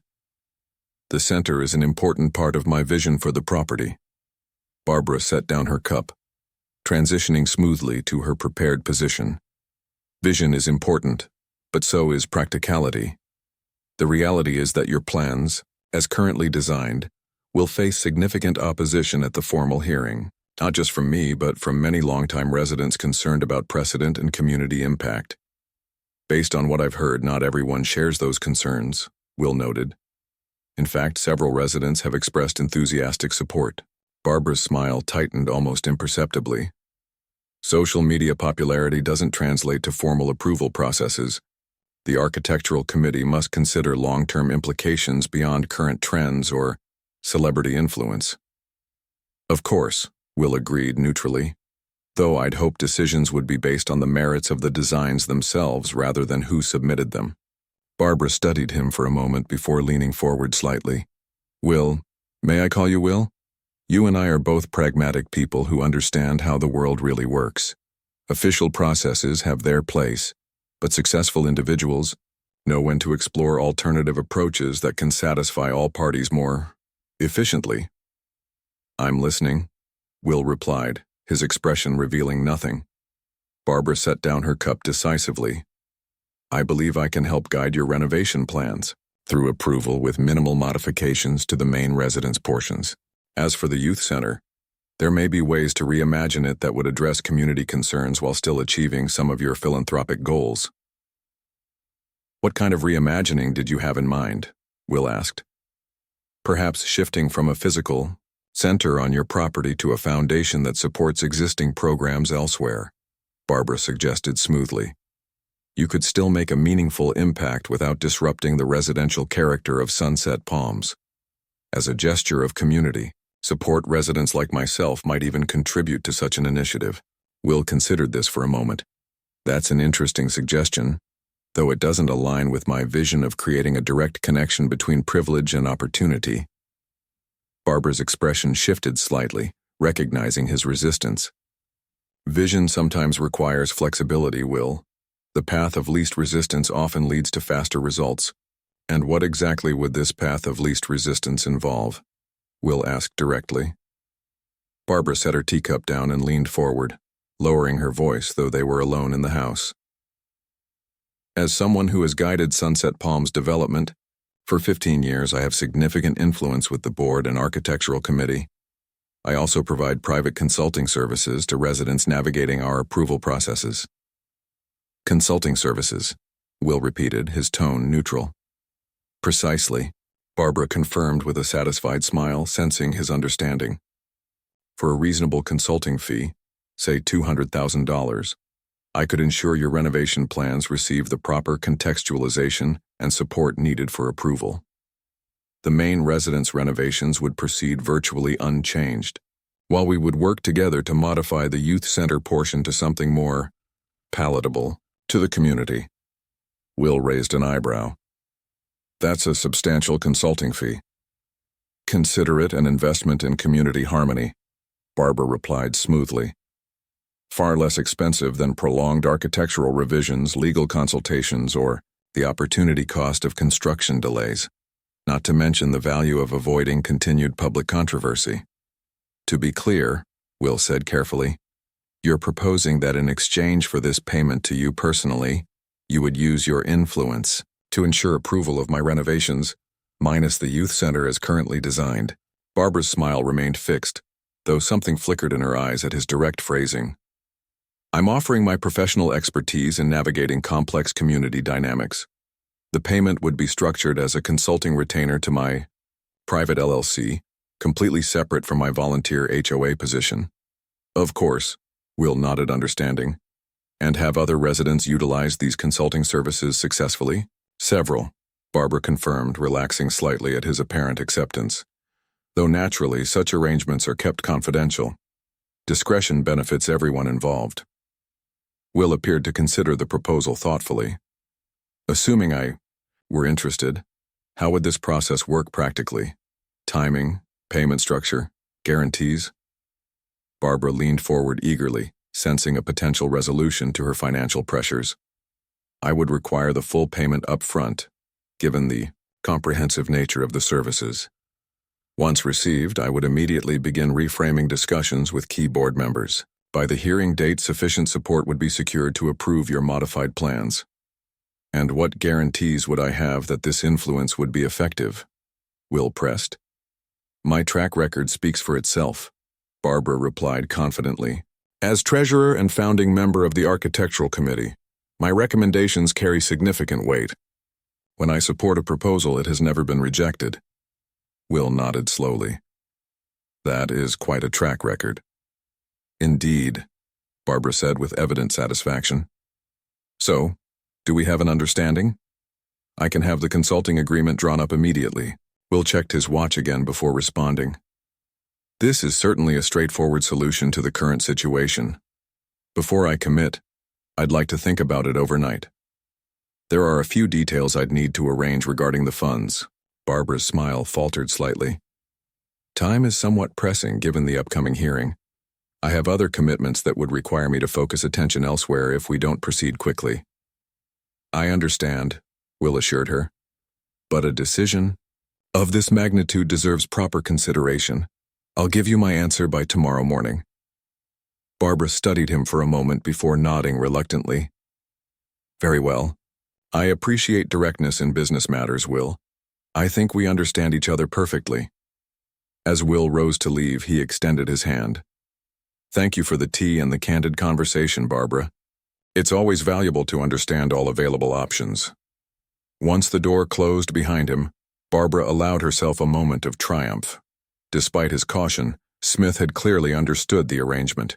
His concerns about guarantees were standard negotiation tactics, but his willingness to discuss payment structures suggested he was seriously considering her offer. $200,000 would solve her immediate financial crisis, giving her breathing room to finalize the divorce settlement on her terms. She reached for her phone to call Dennis, eager to ensure the preservation committee maintained pressure until the deal was formalized. As a skilled strategist, Barbara understood the importance of keeping all options in play until victory was certain. What she failed to notice was Will sitting in his car at the end of her driveway, carefully removing his designer watch and placing it in a specialized case that Marcus held open. The watch, containing a sophisticated recording device, had captured every word of their conversation in crystal-clear audio. Got it all? Will asked quietly. Marcus nodded, securing the device. Every syllable. She couldn't have been more explicit if she'd handed you a price list for approvals. Will's expression was somber rather than triumphant. Not how I hoped this would go, but at least we know exactly what we're dealing with now. Straight up. Corruption, Marcus replied, shaking his head in disgust. What's the next move? Get this to our attorney immediately, Will decided. We need to understand the legal implications before we do anything else. As they drove away, neither noticed Sofia Rodriguez parked discreetly down the street, her telephoto lens capturing their departure from Barbara's house. Trevor Langston stared at the stack of divorce papers that had just been delivered to his downtown office, his face tight with disbelief as he read through the demands. Barbara was seeking not only half of their considerable assets but also substantial alimony that would require liquidating investments he'd carefully built over decades.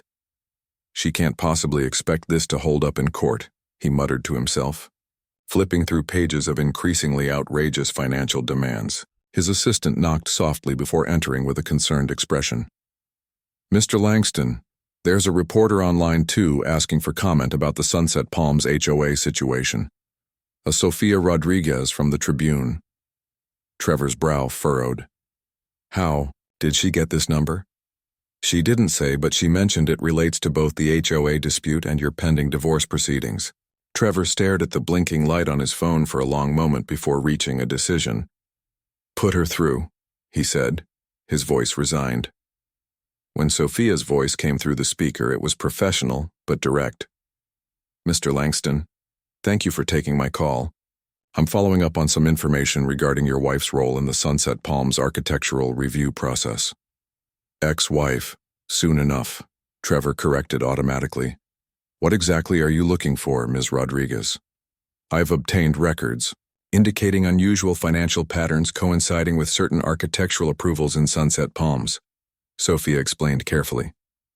"Multiple sources suggest Mrs. Langston may have been providing paid consulting services to homeowners seeking favorable treatment."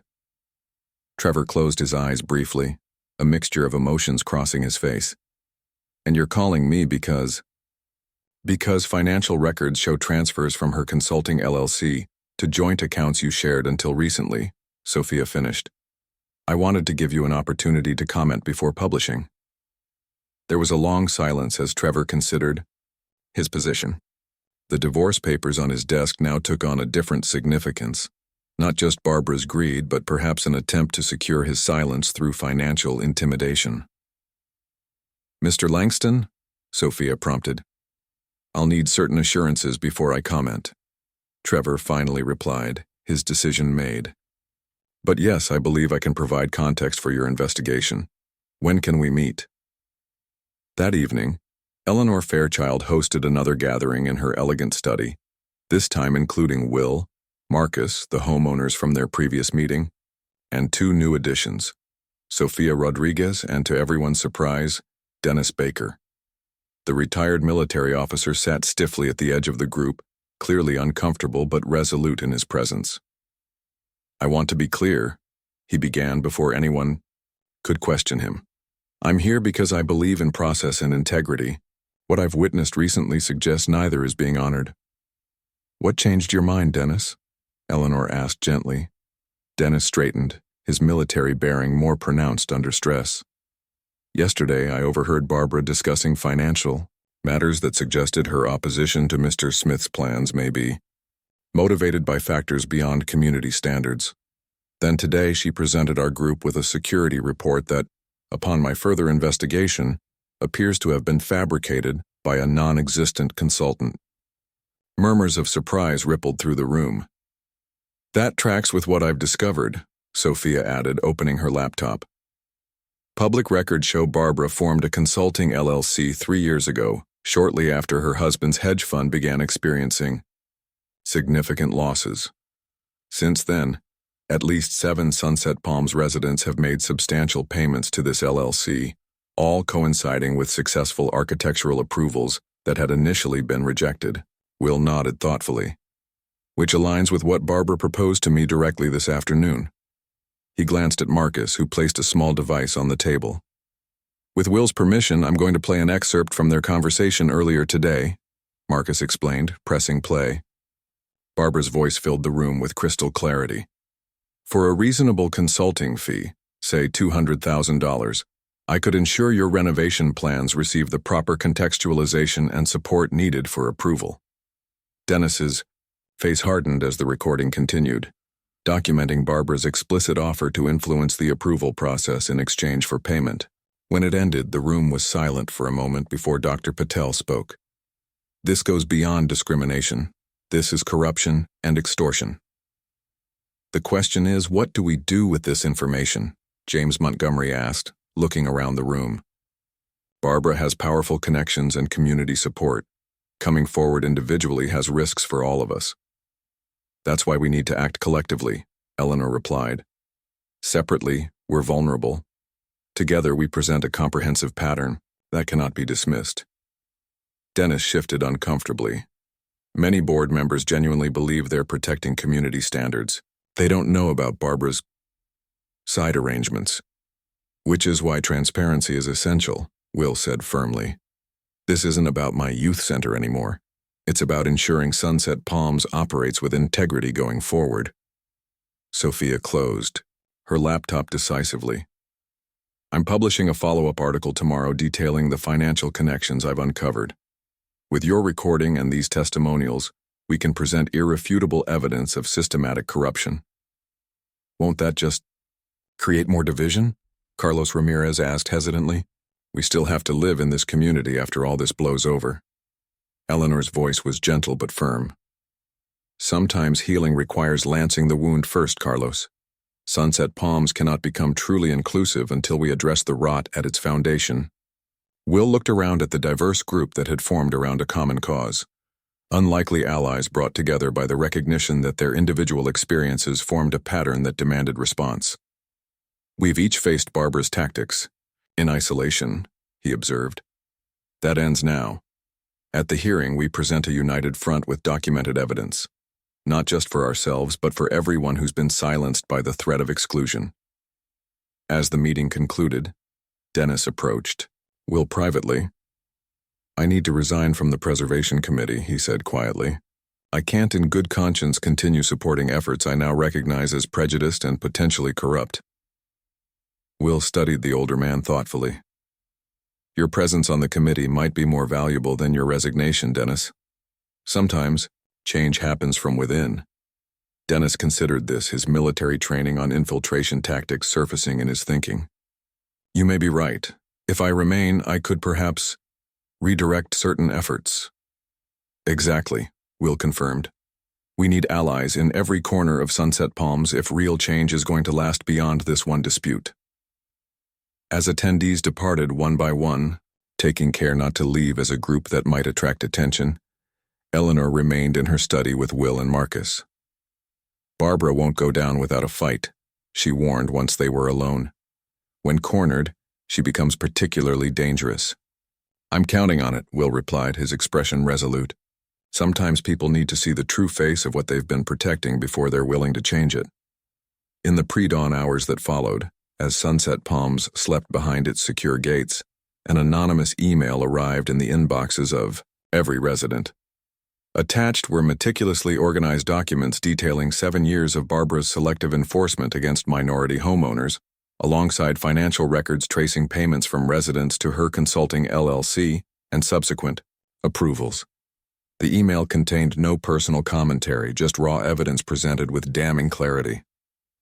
By sunrise, as residents checked their phones over coffee, the community buzzed with shocked conversations, furious denials, and the dawning recognition that Sunset Palms' pristine image concealed a system of discrimination and corruption few had been willing to acknowledge. The formal hearing was now just days away, but the court of community opinion was already in session. Barbara Langston's phone began ringing at 5:37 a.m. She fumbled for it in the darkness, squinting at the screen to see Dennis Baker's name flashing urgently. Normally a stickler for decorum, Dennis would never call at such an hour without serious cause. Dennis? She answered, her voice thick with sleep. What's happened? Check your email immediately, he replied, his usually measured tone replaced by barely contained panic. Everyone in Sunset Palms received the same message about 20 minutes ago. It's everything, Barbara. Records, financial transactions, comparative approvals, all laid out methodically. Barbara sat bolt upright, sleep forgotten. What are you talking about? What records? Documents showing your consulting fees from residents whose plans were approved after initial rejections, Dennis replied grimly. Side-by-side comparisons of approved plans for white homeowners and rejected identical plans for minority residents. Bank transfers, dates, amounts, everything labeled and organized, like a prosecutor's evidence file. The blood drained from Barbara's face as she lunged for her laptop. That's impossible. Those records are private. This has to be fabricated. It's not fabricated, Barbara, Dennis said quietly. I recognize the security report you gave us yesterday. It's there too, alongside proof that Metropolitan Security Consultants doesn't exist. The email came from an anonymous account, but it's been sent to every resident. People are already responding, confirming details, adding their own experiences. Barbara's hands shook as she opened her email and found the message at the top of her inbox. The subject line read simply, "Sunset Palms, Documentation of Systematic Discrimination and Financial Impropriety, 2017-2024. As she scrolled through the meticulously organized attachments, each labeled with clinical precision, her breath caught. The evidence was damning in its comprehensiveness, not just isolated incidents that could be explained away, but a systematic pattern presented with devastating clarity. "Who did this?" she whispered, more to herself than to Dennis. "Smith?" "I don't know," Dennis replied. "But it doesn't matter now. What matters is how we respond. Richard Townsend is already calling for an emergency meeting of your supporters before the rest of the community organizes." Barbara's mind raced, political instincts kicking in despite her shock. "Yes. My house, 7 a.m. Call everyone on the preservation committee. We need to establish our position before this spreads further." As she hung up, a notification lit up her screen. A breaking news alert from the Los Angeles Tribune. Exclusive.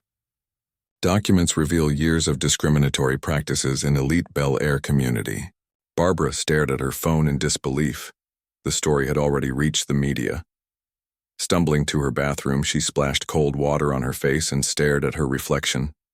The perfectly composed facade she presented to the world, the arbiter of taste, the guardian of standards, the respected community leader, seemed to waver before her eyes, revealing glimpses of something far less admirable beneath. She straightened, forcing discipline into her posture. This was a crisis, yes, but she had navigated crises before. The evidence might look damning, but evidence could be contested, reframed, or discredited. What mattered now was controlling the narrative before it solidified against her. By the time her supporters began arriving 2 hours later, Barbara had transformed her dining room into a crisis command center. Printouts of the leaked documents covered one wall, her counter-strategy outlined on another. She greeted each arrival with a display of indignant outrage rather than defensive panic. "Thank you all for coming on such short notice," she began, once the room had filled with anxious supporters. "As you've seen, we're facing a coordinated attack on Sunset Palms' reputation and governance. This elaborate fabrication combines actual HOA records with manipulated financial information to create a false narrative of discrimination and corruption." Richard Townsend, a silver-haired former corporate executive, raised his hand. "Barbara, some of these architectural comparisons seem quite specific. The similarities between rejected and approved plans are striking." "Context is everything, Richard," Barbara replied smoothly. "Architectural reviews considered dozens of factors beyond what appears in simplified drawings. Timing, precedent surrounding properties, all influence decisions in ways these cherry-picked examples deliberately obscure." "And the consulting fees?" asked Helen Whitaker hesitantly. "The bank records look authentic." Barbara's smile tightened. "My consulting business is entirely separate from my HOA responsibilities, something I've always been transparent about. Many residents have sought my professional expertise on design and community integration. That's hardly unusual or improper." Dennis Baker sat quietly at the back, observing the room's reactions. While some nodded in vigorous agreement with Barbara, others appeared less convinced, exchanging troubled glances or studying the documents with furrowed brows. "What's our strategy moving forward?" asked a supporter, bringing focus back to the immediate crisis. "Three-pronged approach," Barbara replied decisively. "First, we question the authenticity and context of these documents through our attorney. Second, we emphasize my 15 years of dedicated service to maintaining Sunset Palms' exceptional character. And third, we reframe this as an orchestrated attack by Will Smith, leveraging celebrity influence to override legitimate community governance." "Speaking of Smith," Richard interjected, "CNN is reporting he's declined all interview requests but issued a statement saying he had no knowledge of the leak and remains focused on creating a youth center that benefits the broader community." Barbara's expression darkened momentarily before she composed herself. Classic celebrity misdirection. He pretends to take the high road while his team works behind the scenes to manipulate public opinion. The strategy session continued, but Barbara couldn't help noticing that several of her normally staunch supporters seemed distracted, checking their phones constantly as social media exploded with commentary. The hashtags returned Sunset Palmsgate and HOA Karen were trending nationally, with celebrities and housing advocates alike weighing in on the unfolding controversy. Outside, the situation was deteriorating rapidly. Through her living room windows, Barbara could see news vans gathering at the community entrance, turned away by security but establishing a media encampment just beyond the gates. Helicopter sound suggested aerial coverage was already underway. As the meeting progressed, her phone buzzed with an incoming call from Diane Chen. Barbara excused herself to take it in the kitchen.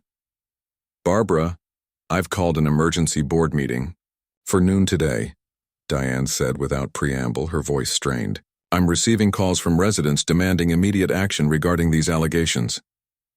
"This is absurd," Barbara snapped. "We can't let an anonymous email dictate governance decisions. These are serious allegations that require proper investigation." "I've already consulted our attorney," Diane replied, an unusual firmness in her tone. "He advises that given the public nature of these accusations and the documentation provided, the board has a fiduciary responsibility to address them immediately." "And what about my right to due process?"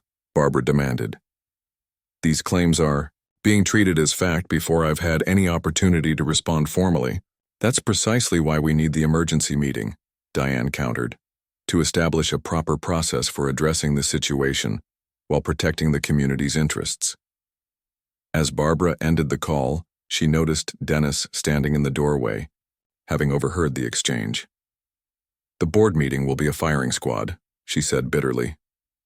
Dennis didn't dispute this assessment. Several Montgomery Court residents are giving interviews at the gate, confirming details from the leaked documents. The Ramirez family has shared rejection letters for their patio cover, alongside approvals for identical structures owned by white residents. He paused, choosing his words carefully. "Barbara, as your friend, I have to ask, how much of this is actually true?" The question hung in the air between them, a line crossed that could never be uncrossed. Barbara's eyes hardened, as she recognized the implicit shift in Dennis's allegiance. "I see," she said coldly. "You too, Dennis? After all these years?"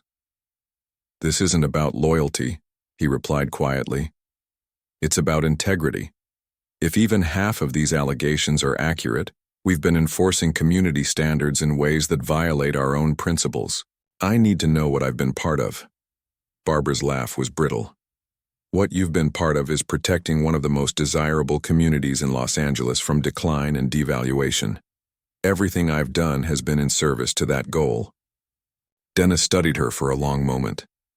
"Including taking money to approve certain plans while rejecting others on identical grounds?" "Get out," Barbara hissed, her facade finally cracking. "If you can't stand with me now after all I've done for this community, then you're no friend of mine." Dennis nodded sadly, as if her response had confirmed something he'd suspected, but hoped wasn't true. Without another word, he turned and left through the kitchen door, avoiding the gathering in the dining room. Barbara stood alone in her kitchen, the controlled crisis management she'd planned now unraveling as quickly as her reputation. Through the window, she could see several of her supporters leaving early, heads down as they hurried to their cars, already distancing themselves from her politically toxic presence. Across Sunset Palms, Will Smith sat in his home office with Marcus, Eleanor, and his publicist Keith, watching the situation unfold on multiple screens. News coverage played on one monitor, social media reactions streamed on another, and a live feed of the community entrance showed the growing media presence. "This is exploding faster than anyone anticipated," Keith observed, scrolling through notifications on his tablet. "Every major network is covering it, framing it as emblematic of modern housing discrimination. They're all requesting statements or interviews." "My position hasn't changed," Will replied firmly. "We didn't orchestrate this leak, and I won't." Capitalize on it for publicity. Our focus remains on creating a youth center that provides opportunity and breaks down barriers. Marcus nodded in agreement, though his expression remained troubled. The timing of this leak right before the formal hearing, it's going to make your youth center inseparable from this scandal. Perhaps that's appropriate, Eleanor suggested thoughtfully. After all, the resistance to your center was never really about architectural guidelines. It was about who gets to access exclusive spaces and who doesn't. Will's phone buzzed with a text message from Dennis Baker, requesting an urgent private meeting. When he shared this with the others, Eleanor's eyebrows raised. Dennis was Barbara's most loyal supporter on the board, she noted. If he's reaching out directly, something significant has shifted. Agreed, Will replied, texting back an invitation to meet at his home. Let's hear what he has to say. Keith looked concerned. Are you sure that's wise? This could be an attempt to gather information or entrap you somehow. I don't think so, Will disagreed. Dennis is military. He values honor and straightforward dealing. If he's breaking with Barbara, it's because his conscience demands it. While they waited for Dennis to arrive, Will's phone rang again. Diane. Chen sounding uncharacteristically decisive. Will, I've called an emergency board meeting for noon today, she informed him. As a property owner with active applications before the board, you have the right to attend, though not to vote. Given the circumstances, I think your presence would be appropriate. I appreciate the invitation, Will replied, noting the shift in Diane's tone from her previous conflict-avoidant demeanor. I'll be there. There's something else, Diane continued, hesitation entering her voice. I've received calls from several high-end homeowners concerned about property values if this situation continues to generate negative publicity. They're suggesting that expediting approval of your renovations, including the youth center, might be the fastest way to move past this controversy. Will's expression remained neutral, though his eyes met Marcus's with shared understanding of the irony. I'm not interested in approval based on crisis management rather than merit, Diane.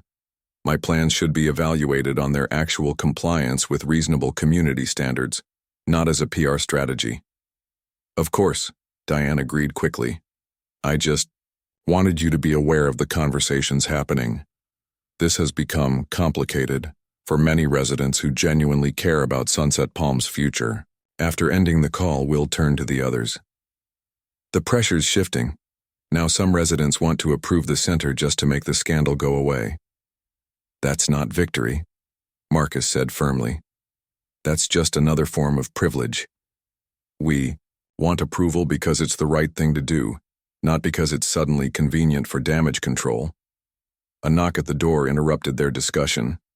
Dennis Baker stood on the threshold, his military posture intact, but his expression troubled as he glanced behind him to ensure he hadn't been followed. Thank you for seeing me, Mr. Smith, he said formally as Will invited him in. Will, please, he corrected, leading Dennis to the office where the others waited.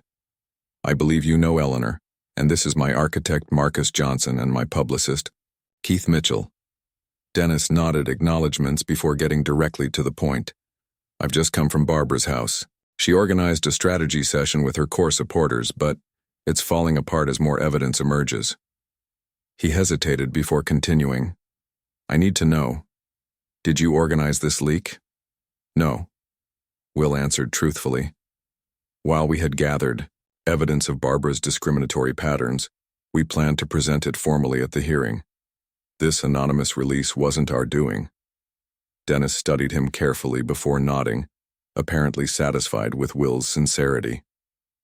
You should know that Barbara is planning to frame this as a celebrity-orchestrated attack, claiming the documents are manipulated or taken out of context.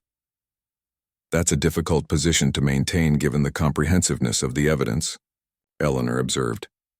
Increasingly difficult, Dennis agreed, especially since several homeowners are now publicly confirming specific incidents. He turned to Will with renewed purpose. But that's not why I'm here.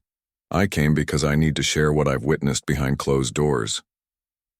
For the next 20 minutes, Dennis detailed Barbara's behind-the-scenes manipulation of the architectural review process, the selective application of guidelines, the coordinated opposition to certain residents' plans, and most recently, the fabricated security report used to justify rejecting the youth center.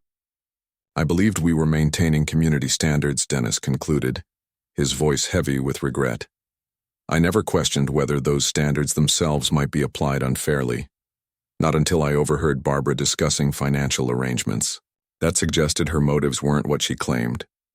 Will absorbed this information thoughtfully. What do you plan to do with this recognition, Dennis? The right thing, finally, Dennis replied with military directness. I've already resigned from Barbara's preservation committee.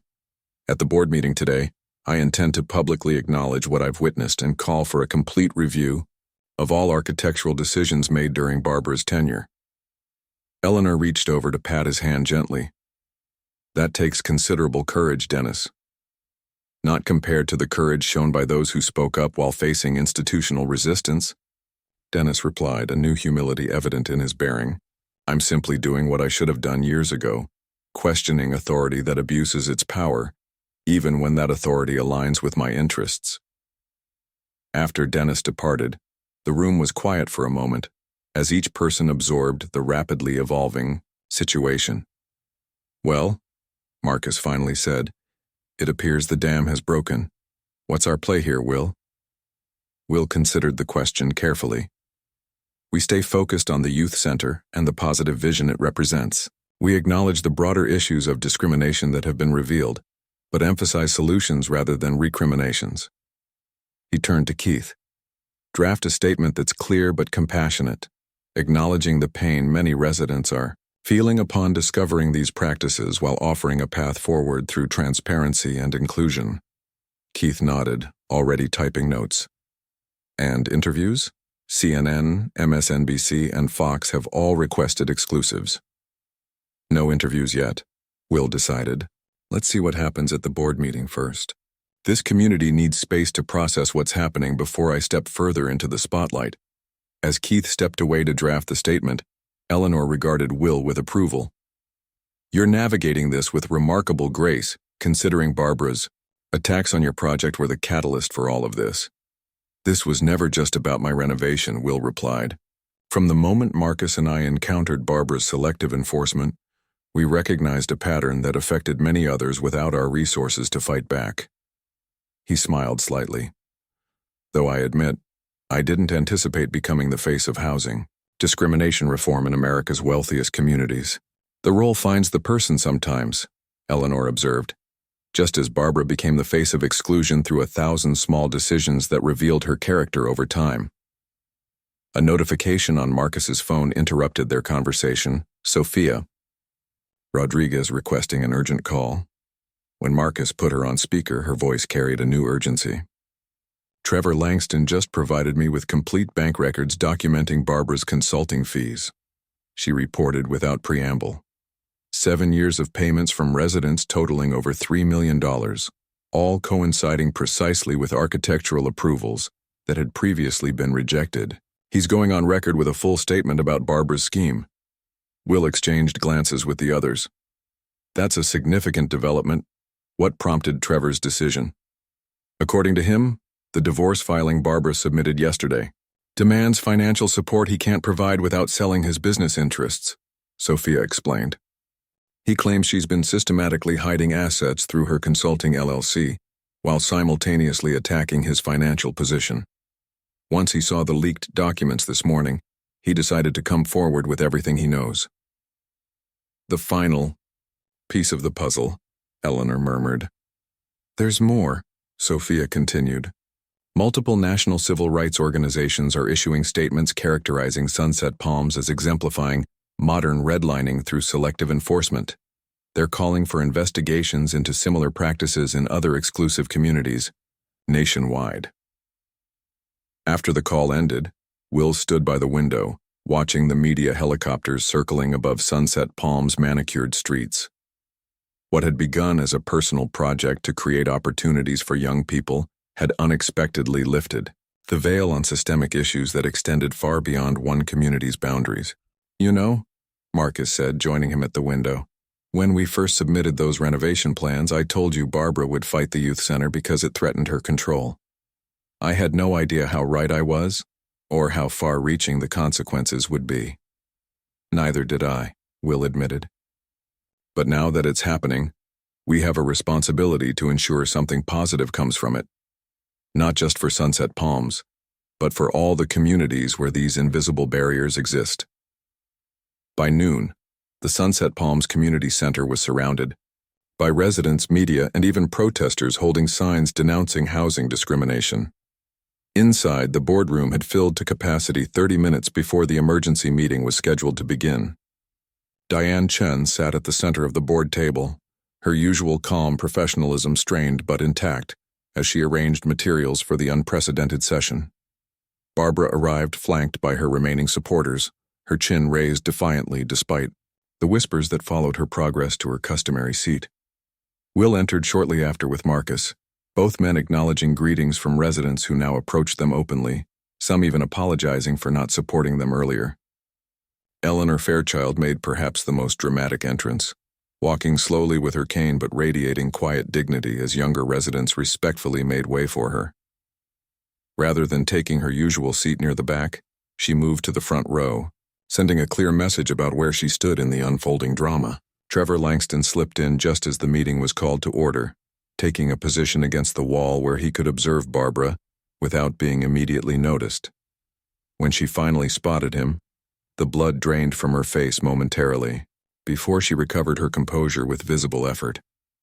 "Thank you all for coming on such short notice," Diane began, her voice steadier than many expected given the circumstances.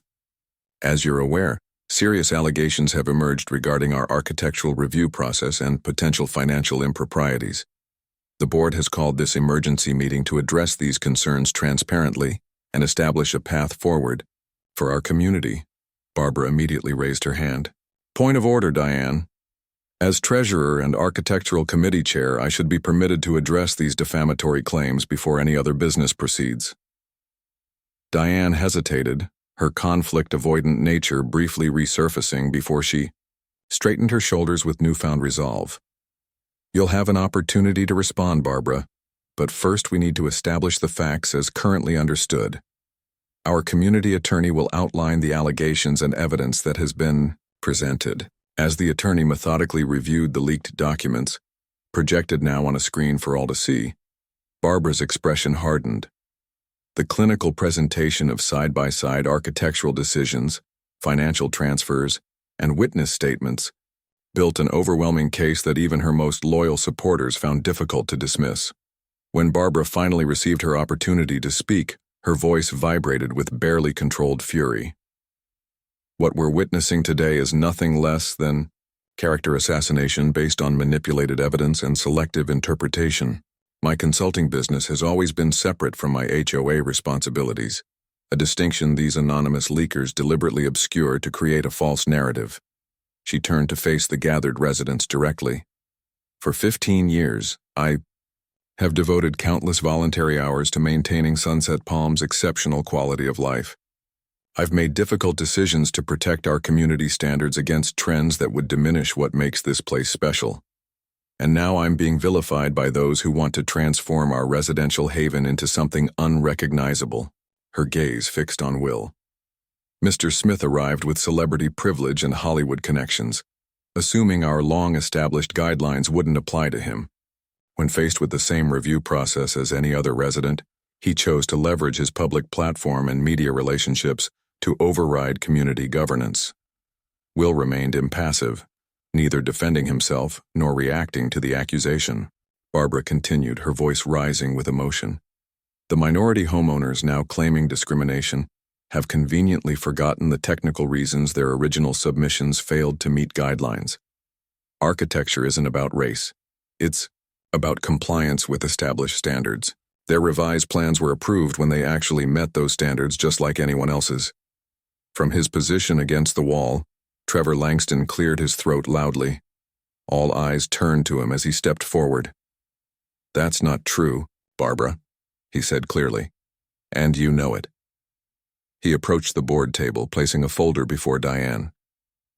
"These are complete bank records documenting transfers from residents to Barbara's Consulting LLC, followed by mysterious reversals of architectural rejections. The pattern is consistent over 7 years and aligns perfectly with the evidence already presented. Barbara's face contorted with rage. You have no right. Those are confidential business records. They're evidence of corruption, Trevor replied simply. And as your husband during the period when this scheme began, I have both legal access to these records and a moral obligation to present them. Dennis Baker stood next, his military bearing lending weight to his words. As a longtime member of the Architectural Committee and Barbara's Preservation Group, I must confirm that I've witnessed systematic bias in how guidelines were applied. What began as subjective interpretation evolved into deliberate obstruction of certain residents' plans, often based on factors unrelated to architectural merit. One by one, residents rose to share their experiences, not just the minority homeowners who had previously spoken with Will, but others who had witnessed questionable decisions or been pressured to support Barbara's positions against their better judgment. Throughout these testimonials, Barbara's expression shifted from outrage to disbelief, and finally to a cold calculation as she assessed her rapidly diminishing options. When Eleanor Fairchild finally rose to speak, a respectful hush fell over the room. I have lived in Sunset Palms for 52 years, Eleanor began, her voice soft but carrying clearly. In that time, I've witnessed this community transform from a pleasant upper-middle-class neighborhood to one of the most exclusive enclaves in America. Some of that transformation has been positive: better services, enhanced security, beautiful homes. But something essential has been lost along the way. The understanding that true community value comes from character, not exclusivity. She turned slightly to face Barbara directly. What we're confronting today isn't just one person's failings, but our collective willingness to prioritize property values over human values. Barbara's actions were possible because too many of us remained silent when we sensed something wasn't right. That silence ends today. The room erupted in applause that seemed to physically diminish Barbara with each clap. When order was finally restored, Diane called for a vote on 2 resolutions. First, to suspend Barbara from all board and committee positions pending full investigation, and second, to establish an independent review of all architectural decisions made during her tenure. Both resolutions passed unanimously, with even Barbara's remaining supporters unwilling to publicly oppose them, given the overwhelming evidence and community sentiment. As the meeting moved to discussing interim leadership and review procedures, Barbara quietly gathered her things and slipped toward the door. Will, noticing her departure, followed at a distance. In the empty hallway outside the meeting room, he found her staring blankly at the community center's wall of historic photographs, including one showing her younger self cutting the ribbon on the renovated building 8 years earlier. Barbara, Will said quietly, maintaining a respectful distance. She turned, her expression a complex mixture of defiance and defeat. Come to gloat, Mr. Smith? To witness the fall of the wicked queen who dared oppose your grand vision? No, Will replied simply. I came to say that despite everything, I believe people can change. Communities can change. That's the whole point of the youth center, creating space for transformation. Barbara laughed bitterly. How magnanimous.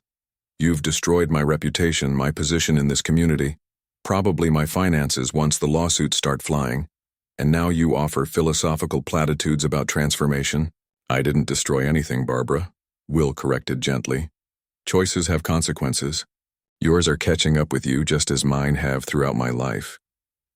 Save the Hollywood wisdom, she snapped, though the fire had gone out of her voice, leaving only exhaustion.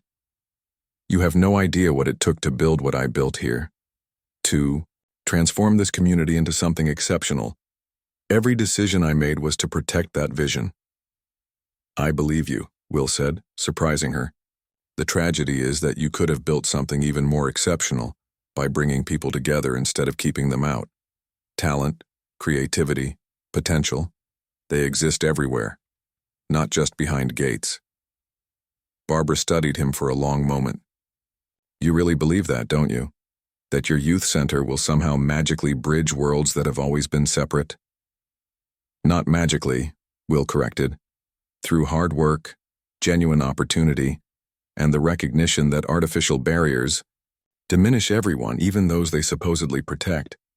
Barbara shouldered her bag, her practiced poise returning as she prepared to face the gauntlet of residents and media waiting outside. Well, you'll get your chance to test that theory now. I suspect reality will prove more complicated than your idealistic vision usually is, Will acknowledged with a slight smile. That's what makes it worth pursuing. With a final assessing look, Barbara turned away, her heels clicking deliberately down the hallway and out a side door, avoiding the main entrance where cameras waited. Will watched her go, recognizing that while one chapter of this story was ending, the more challenging work of community transformation was just beginning.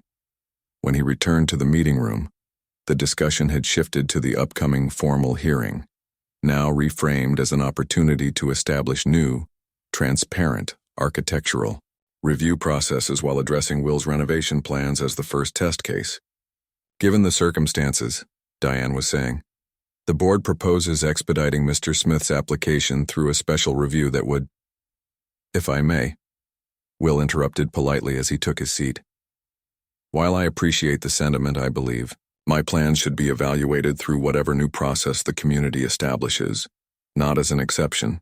The youth center is meant to be a bridge, not a monument to special treatment. Murmurs of respect rippled through the room at this statement. Eleanor caught Will's eye with a small nod of approval.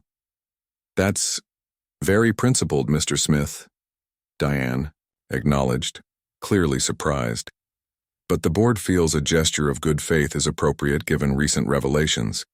The best good faith gesture would be ensuring all residents' plans receive fair, consistent evaluation going forward, Will replied. Including mine. As the meeting continued, Marcus leaned close to Will. You realize you just postponed your own project to make a point about process? Some things matter more than speed, Will replied quietly. If this center is going to represent genuine change, it needs to be approved on merit, not as damage control or special treatment. Outside the community center, news crews captured the steady stream of residents emerging from the emergency meeting. Most hurried past without comment, but several stopped to express support for a new approach to community governance. The story had transcended a simple renovation dispute to become a national conversation about housing discrimination, privilege, and the invisible barriers that persist even in supposedly progressive communities. As night fell over Sunset Palms, residents pulled their curtains against the news helicopters still circling overhead, their spotlights occasionally illuminating the immaculate lawns and elegant homes in harsh, revealing flashes. The once private enclave had become a reluctant symbol in a much larger cultural examination, one that would continue long after the cameras eventually moved on to the next sensation. For Will, watching the coverage from his living room with Marcus and Eleanor, the spotlight brought mixed emotions. The youth center would likely be approved now, but within a context he hadn't anticipated when first drafting plans for a simple, community resource. The weight of representation and symbolism now attached to the project added both meaning and complexity to his original vision. You know, Eleanor observed, noting his thoughtful expression, when communities face their shadows honestly, something genuinely new becomes possible. Today wasn't just about Barbara's downfall, it was about Sunset Palms beginning to reimagine itself. I hope so, Will replied, because tomorrow, the real work begins. His phone buzzed with a text message from Trevor Langston. Barbara just contacted me demanding I retract my statement in exchange for reducing her divorce settlement demands. She's not done fighting yet. Will showed the message to the others. Looks like Barbara has one more desperate move left to play. Of course she does, Eleanor replied with the wisdom of long experience. People cling most fiercely to power just as it's slipping away. Up next, we have 2 more incredible stories that are waiting for you. Just click the image you want to watch and it will take you there. If you enjoyed this video, make sure to subscribe. It would mean a lot.